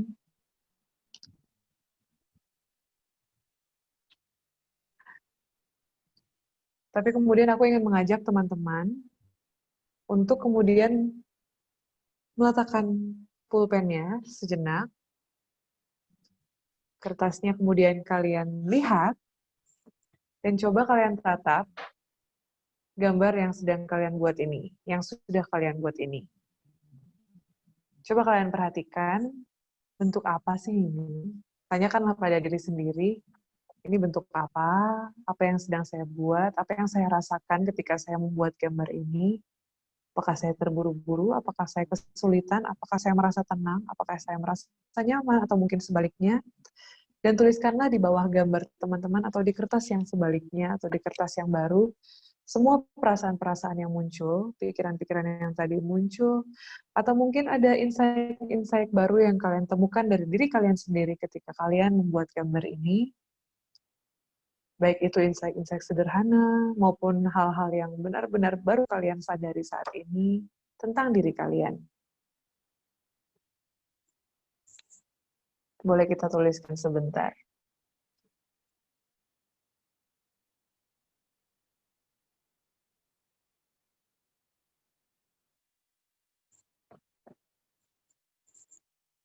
Apakah Anda menerima gambar ini apa adanya, atau Anda masih ingin merubahnya, atau Anda masih merasa bahwa, atau mungkin pikiran-pikiran negatif itu masih muncul, bahwa saya tidak bisa menggambar, gambar ini mungkin tidak bagus, atau mungkin ada yang justru merasa bahwa, wow, ternyata saya bisa membuat gambar ini, dan ternyata pola berulang pun bisa menjadi indah. Tuliskan saja, perasaan-perasaan itu tidak usah dibenci atau ditolak. Mari kita rangkul bersama semua kesulitan untuk menerima itu. Boleh dituliskan sebagai bagian dari jurnal kalian hari ini.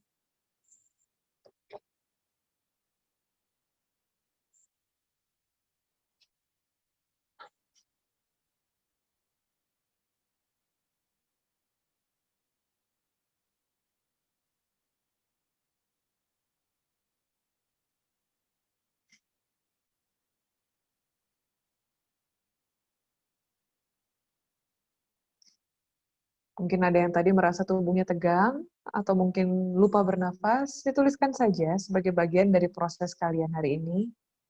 Siapa tahu ketika kalian mengulangi proses ini, dan mengulanginya lagi, suatu hari nanti kalian akan bisa melihat halaman di hari ini, dan kemudian berkata, wah, saya sudah berproses cukup jauh.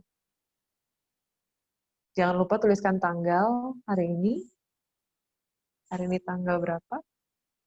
24. Harapannya, semoga cara ini kalau memang teman-teman cocok, bisa teman-teman lakukan untuk metode berlatih mindfulness, atau berlatih untuk berproses dengan diri dengan cara yang baru. Atau mungkin jurnalnya bisa ada variasinya ya, mungkin yang biasanya nulis diary, kali ini bisa menuliskannya dalam bentuk gambar.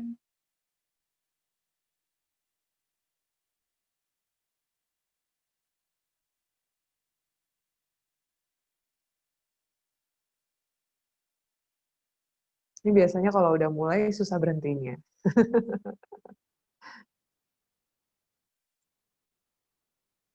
Aku paham perasaan itu.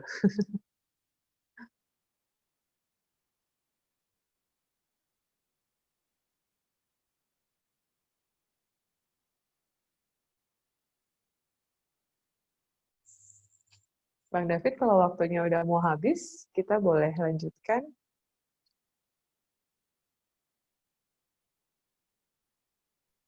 Ya, baik. Yeay. Sebelumnya kita tepuk tangan buat kita semua dulu untuk Yeay, udah selesai gambar ya. Padahal belum, nanti bisa dilanjutkan ya habis ini teman-teman. Karena itu bisa terus berlanjut. ini mungkin banyak hal yang mungkin bisa kita eksplorasi banget. Ini keren banget. Ini apa? Aku sendiri juga ternyata banyak Coba lihat Bang.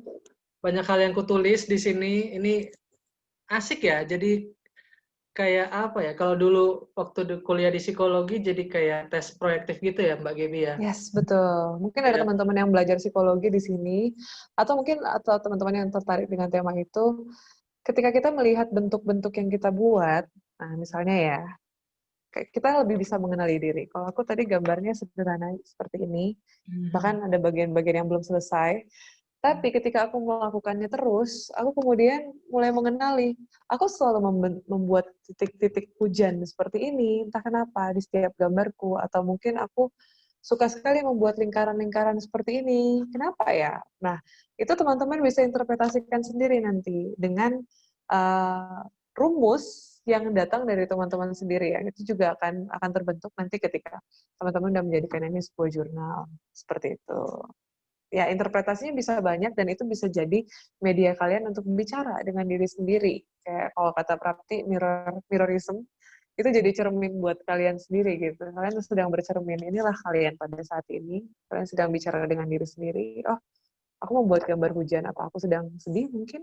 Atau mungkin aku justru melihat hujan dengan perspektif yang lain. Di sini aku buat seperti ada matahari. Setelah hujan selalu ada matahari yang muncul, mungkin hal-hal seperti itu bisa kalian olah di dalam diri sebagai bagian cara kalian untuk berproses dengan diri. Itu sih. Dan yang pasti kalau balik lagi ke tema kita hari ini, belajar mindfulness melalui seni, mindfulness-nya tadi ada pada menggoreskan satu persatu dengan sadar, dengan sadar bahwa saya sedang menggoreskan garis ini, saya sedang menggoreskan garis ini, saya sedang menggoreskan garis ini. Itu sama seperti ketika kita meditasi, kita menyadari bahwa saya sedang menarik nafas, menghembuskan nafas, menarik nafas, menghembuskan nafas. Bedanya di Zentangle adalah kita melakukannya dengan gambar dan goresan. Seperti itu. Wah, menarik banget. Nah, setelah sesi praktek Zentangle ini selanjutnya sekarang saya buka sesi untuk tanya jawab. Jadi tadi mungkin pertanyaan-pertanyaan, rasa penasaran yang sudah disimpan dari tadi ke Mbak Prapti maupun ke Mbak Gebi. Jika ada yang mau ditanyakan entah dari yang prakteknya dulu maupun yang tadi hasil sharing yang di awal, ada yang mau bertanya, saya persilahkan. Gitu. Saya buka tiga penanya dulu ya. Semoga cukup waktunya. Jadi silakan saya buka dari sekarang. Yang mau bertanya boleh dibuka videonya dulu.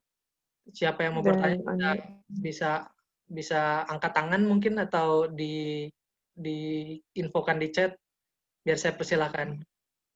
Iya. Ada yang mau bertanya mungkin? Atau mungkin sharing pengalamannya. Benar, nggak harus bertanya. Ada perasaan apa atau mau ditunjukin gambarnya boleh banget. Betul. Nggak usah malu-malu. Di sini safe space. Kita tidak menjudge satu sama lain karena kita tidak sedang berkompetisi. Oh, ini Mbak Zi nih. Ayo dong Mbak Zi. Wow. Atau Mbak nih. Mbak Zi Suharmanto. Iya, Mbak. Ayo dong boleh share ditunjukin. Mbak. Ayo dong Mbak share. Ayo dong. Ditodong malahan. Boleh dong. Iya, aku kan punya permasalahan hidup kemarin. Terus sempat mau psikolog juga. Suruh gambar-gambar gini juga. Oke. Nggak apa-apa. Cuman pengen release pain gitu. Yes. Mengingat yang baik-baik. Masih sering ingat sih yang sakit, yang gimana-gimana, tapi tetap harus mencoba mengingat hal-hal yang baik.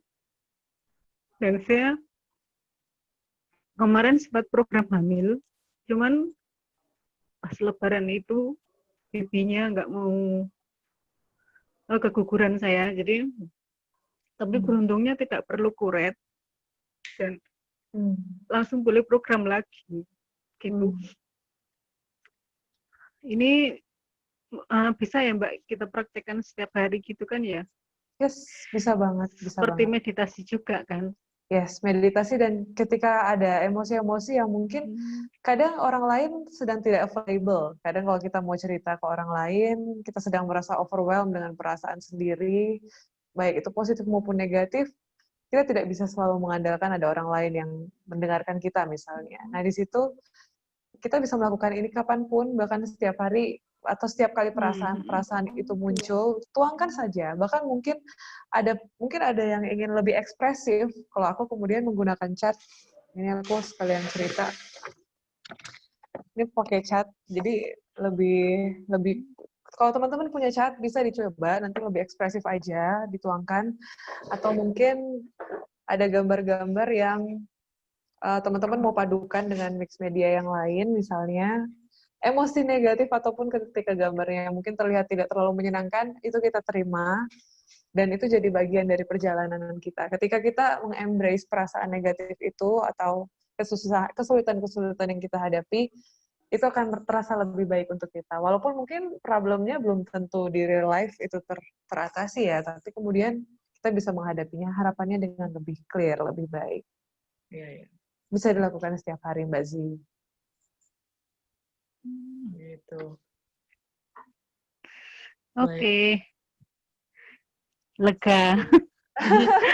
Lega ya Mbak ya, udah. Bahkan ketika Mbak Zi bercerita tadi, itu Mbak Zi sudah meng-embrace perasaan Mbak Zi dan mengakuinya, dan itu adalah satu step menuju healing. Jadi itu kita tepuk tangan dulu buat Mbak Zi yang udah Kita tepuk tangan dulu yuk, kita hargai atas keberanian. Semoga semua semakin baik ya Mbak Zi ya. Makasih. Ya. Terima kasih Mbak Zi untuk sharingnya. Oke, amin. mungkin ada lagi rekan-rekan yang lain yang mau sharing lagi atau bertanya, mungkin saya kasih kesempatan. Ada yang lain mungkin? Pak Aditya. Oh, Pak Aditya udah bergerak itu, sudah mau sharing itu. Oke, saya persilahkan. Pak Aditya mau sharing mungkin Pak Aditya? Boleh dong.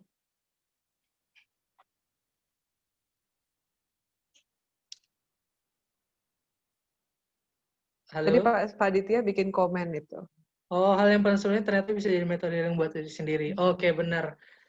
Terima kasih banget komennya Pak Aditya. Hal yang sederhana seperti ini memang jadi metode healing. Kalau buat saya pribadi jadi menarik karena jadi saya sih nulisnya ini loh, apa namanya? Nggak mikir, bodo amat. Naruto, kenapa ada Naruto ya? Tapi beneran saya tulis Naruto. Kenapa Naruto? Gitu. Menarik. Mungkin ada lagi yang mau bertanya mungkin. Kita waktunya masih cukup ini untuk ini ada Yovita Aridita. Ya, mana?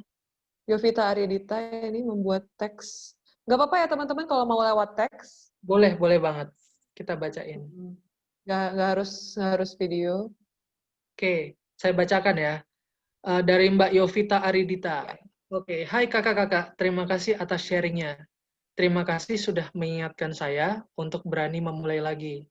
Saya suka sekali berkesenian, terutama menggambar, berimajinasi, menyanyi, menulis. Tapi 3 tahun terakhir ini saya baru di tahap suka mengumpulkan alat-alat gambar dalam kurung kertas sketsa, cat air, kuas, dan lain-lain. Anehnya, setiap kali saya mau memulai, saya merasa seperti ada mental block, sebuah rasa takut. Saya takut salah, takut jelek, Melalui sharing ini, saya diingatkan lagi untuk memulai lagi tanpa rasa takut.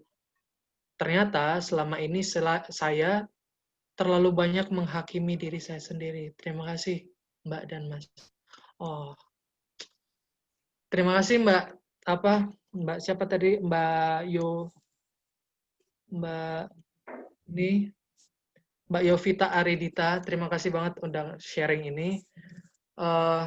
Kita tepuk tangan untuk Mbak Yovita Aridita ya, udah sharing. Terima kasih Mbak Yovita udah sharing. Mungkin Prapti atau Prapti juga boleh mau menambahkan atau mau menanggapi. Mau menanggapi apa yang disampaikan Mbak Yovita? Menanggapi apa ya? Memulai. Iya sih. Mungkin dari dua-duanya untuk Mbak Zi ataupun Mbak Yovita, ya iya sih memang kadang memulai untuk memulai satu hal yang sederhana pun itu udah tantangan sendiri gitu. Itu lebih berat daripada untuk satu skill yang sebenarnya itu udah lebih jelas kadang seperti itu gitu. Termasuk yang tadi Gaby sempat menyampaikan bahwa ada kantong teh, ada media-media lain gitu.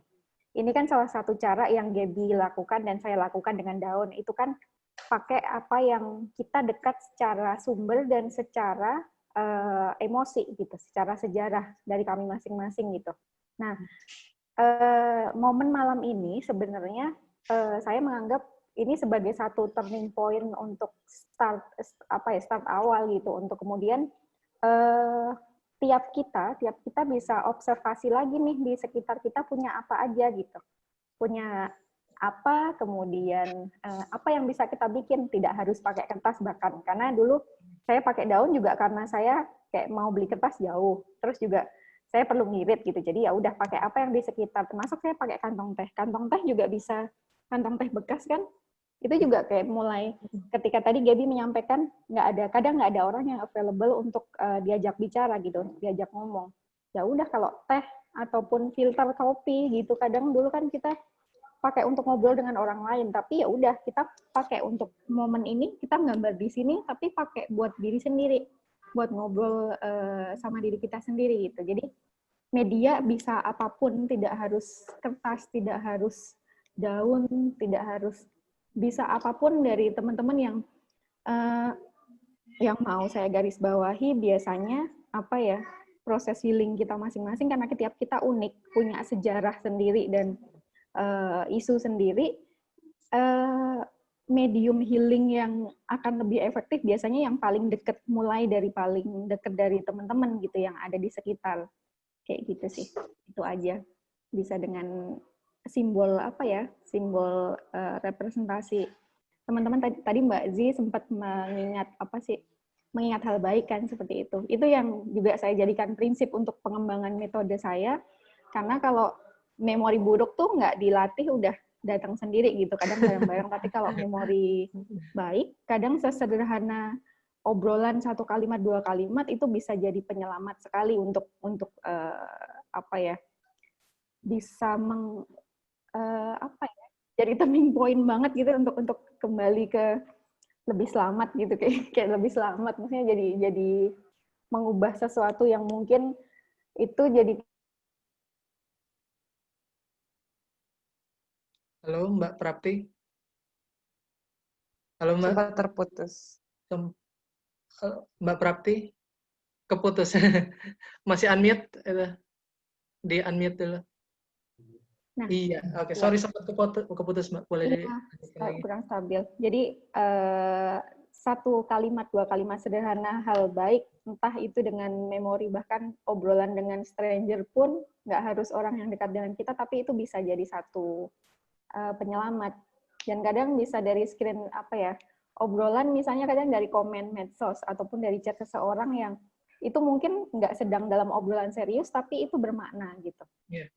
Kadang juga perlu sih kayak di screen capture, dan itu kayak jadi kita arsipin sendiri untuk misal ketika kadang kalau misalnya saya lagi merasa aduh aku nggak berharga, atau misal posisi down, itu saya buka-buka lagi gitu untuk jadi jurnal. Tadi Gaby menyampaikan jurnal bisa juga banyak sekali bentuknya, tidak harus terbaca saat ini, tapi juga bahkan bisa kita baru bisa memaknainya besok setelah ada itu sih pola berulang gitu yang kita memaknainya baru besok kayak gitu.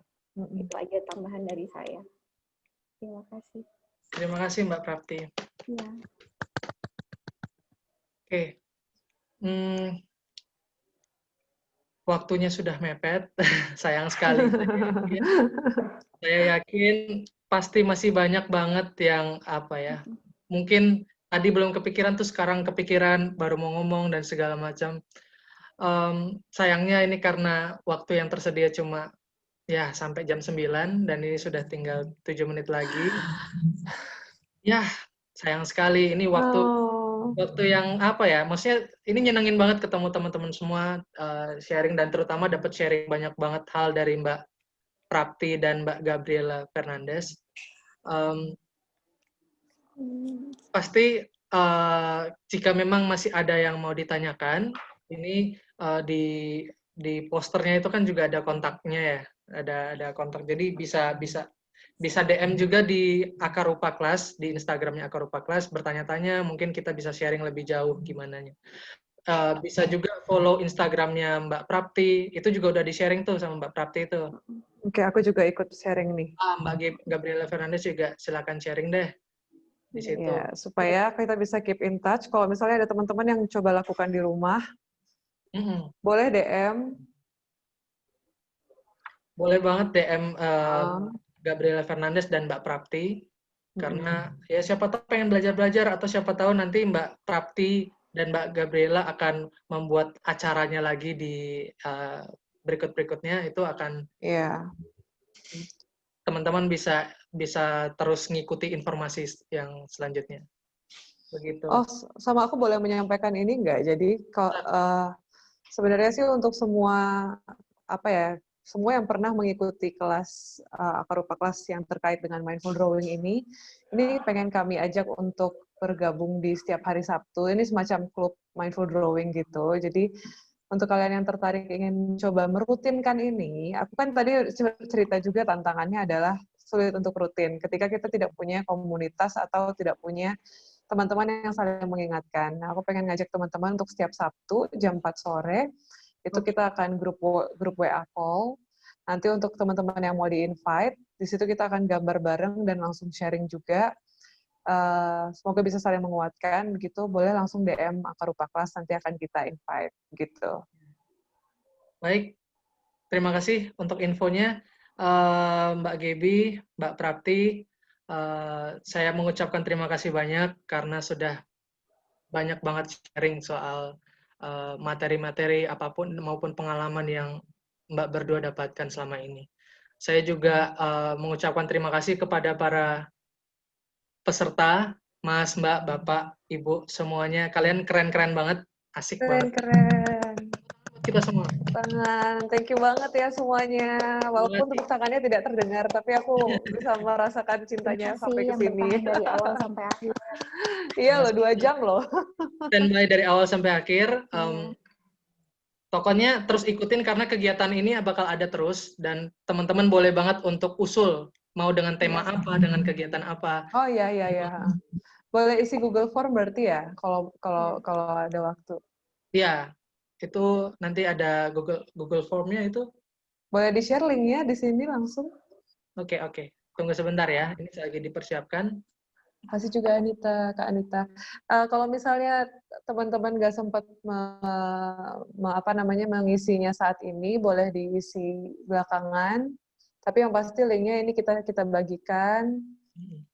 Mau sekalian sedikit-sedikit curcol tentang di situ di kesan pesannya juga boleh. Gitu. Pokoknya semoga bermanfaat. Wah, hari ini ya, Plap ya. Udah lama banget aku sama Prapti nggak sharing barengan. Iya, dengan progres masing-masing. Iya, dengan jalannya masing-masing. Iya. Wah, Kak Stelasya. Iya. Saya udah lama tahu tentang Zentangle, tapi baru benar-benar mempraktikannya hari ini. Semoga seru ya. Semoga merasakan sesuatu. Karena seni itu adalah, inti dari seni adalah membuat kita merasakan sesuatu. Benar banget. Ini ada yang takut Atau ketagihan. menuangkan rasa Takut. itu. Takut Takut ketagihan. ketagihan. Biasanya sih begitu. Ya, ngomong-ngomong, Padahal mudah ya, medianya cuman pena sama kertas. hal sesederhana itu, tapi kita Gimana jadi Bang David? kita bisa intinya mempelajari, menyadari jauh lebih dalam tentang diri kita gitu, yang mungkin selama ini kita nggak sadar. Kita hari ini diajak untuk Kita lebih sadar akan situasi kita sendiri. bercermin. Kita Ya? bercermin kan ya, Prap ya? Benar. Kita sedang bercermin. Iya, kadang butuh orang lain. Nah, ini kita belajar untuk gimana kalau kita diri sendiri bisa ngelihat diri sendiri gitu. Maksudnya kita bisa bercermin sendiri gitu loh. Jadi nggak perlu menunggu orang lain untuk apa. Oh ya, ini sudah di-share. Itu Google Form-nya, teman-teman. Silakan mohon untuk diisi setelah ini. Jadi nanti itu biar kami bisa membuat kegiatan-kegiatan yang lebih keren lagi, yang lebih baik lagi, dan kami bisa memperbaiki biar ya kualitasnya semakin hari semakin bertambah. Kami mohon maaf untuk segala kekurangannya. Kami mengucapkan terima kasih semuanya. Thank you. Jangan lupa diisi ya Google Form-nya, teman-teman. Jangan lupa diisi. Itu akan sangat membantu supaya kita tahu teman-teman pengennya apa, butuhnya apa. Kita akan coba Gitu. lihat gitu ya. Ya. Prapti, ada yang mau disampaikan terakhir? Prapti, ada yang mau disampaikan? Closing statement ya. Closing statement, ya bener. Apa ya? Terima kasih sudah memutuskan dan memilih untuk menemui diri sendiri dan menemui kami, karena kalau nggak menemui diri sendiri nggak akan memutuskan untuk menemui orang lain sih. Ya, Seperti benar. itu. Begitu, dan sampai jumpa di ruang-ruang yang lain kayak gitu. Seperti itu. My heart feels so warm. Bisa di masing-masing bisa di Instagram Gaby, ada di Instagram saya, nanti tiap update kita bikin bisa diikuti di situ. Terima kasih semuanya. Selamat beristirahat nanti, dan pokoknya kalau misal saya lupa karena nggak semuanya kelihatan wajahnya, kalau misal suatu saat ketika berjumpa di mana kayak gitu, dicolek aja seperti Mas David tadi. Kita pernah ketemu gitu. Jadi mohon maaf kalau ada beberapa hal yang disampaikan mungkin kurang jelas atau ada kurang berkenan. Dan terima kasih kepada Akar Rupa dan Indo Events yang sudah mengajak saya untuk terlibat dalam event pertama ini. Semoga jadi momen refleksi dan yang akan berguna untuk pertumbuhan tiap kita masing-masing. Gitu aja. Terima kasih. Selamat malam. Terima kasih Mbak Terima Prapti. kasih juga untuk Kak Prapti sudah bersedia diajak oleh tim Akar Rupa dan Indo Event untuk mengisi acara ini hari ini. Semoga bermanfaat ya semuanya. I love you all. Sending hug from here. Thank you. Thank you semuanya. Thank you semuanya. Terima kasih. Akar Rupa, terima kasih. Foto bersama. Foto bersama. Semuanya boleh dong dinyalakan itu videonya. Bersama nggak? Boleh dong. Hampir lupa. Boleh dong dinyalakan videonya. Sempet nggak nih? Sempet lah ya. Find the event. Ayo dibuka. Oke. Tunjukin gambarnya boleh. Ayo. Lagi. Kalau nggak mau ditunjukin nggak apa-apa, tapi aku pengen nunjukin. Ayo dibuka videonya. Coba screen capture nih.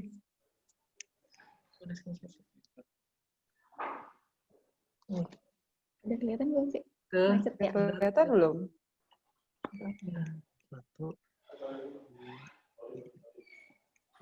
Udah. Oke.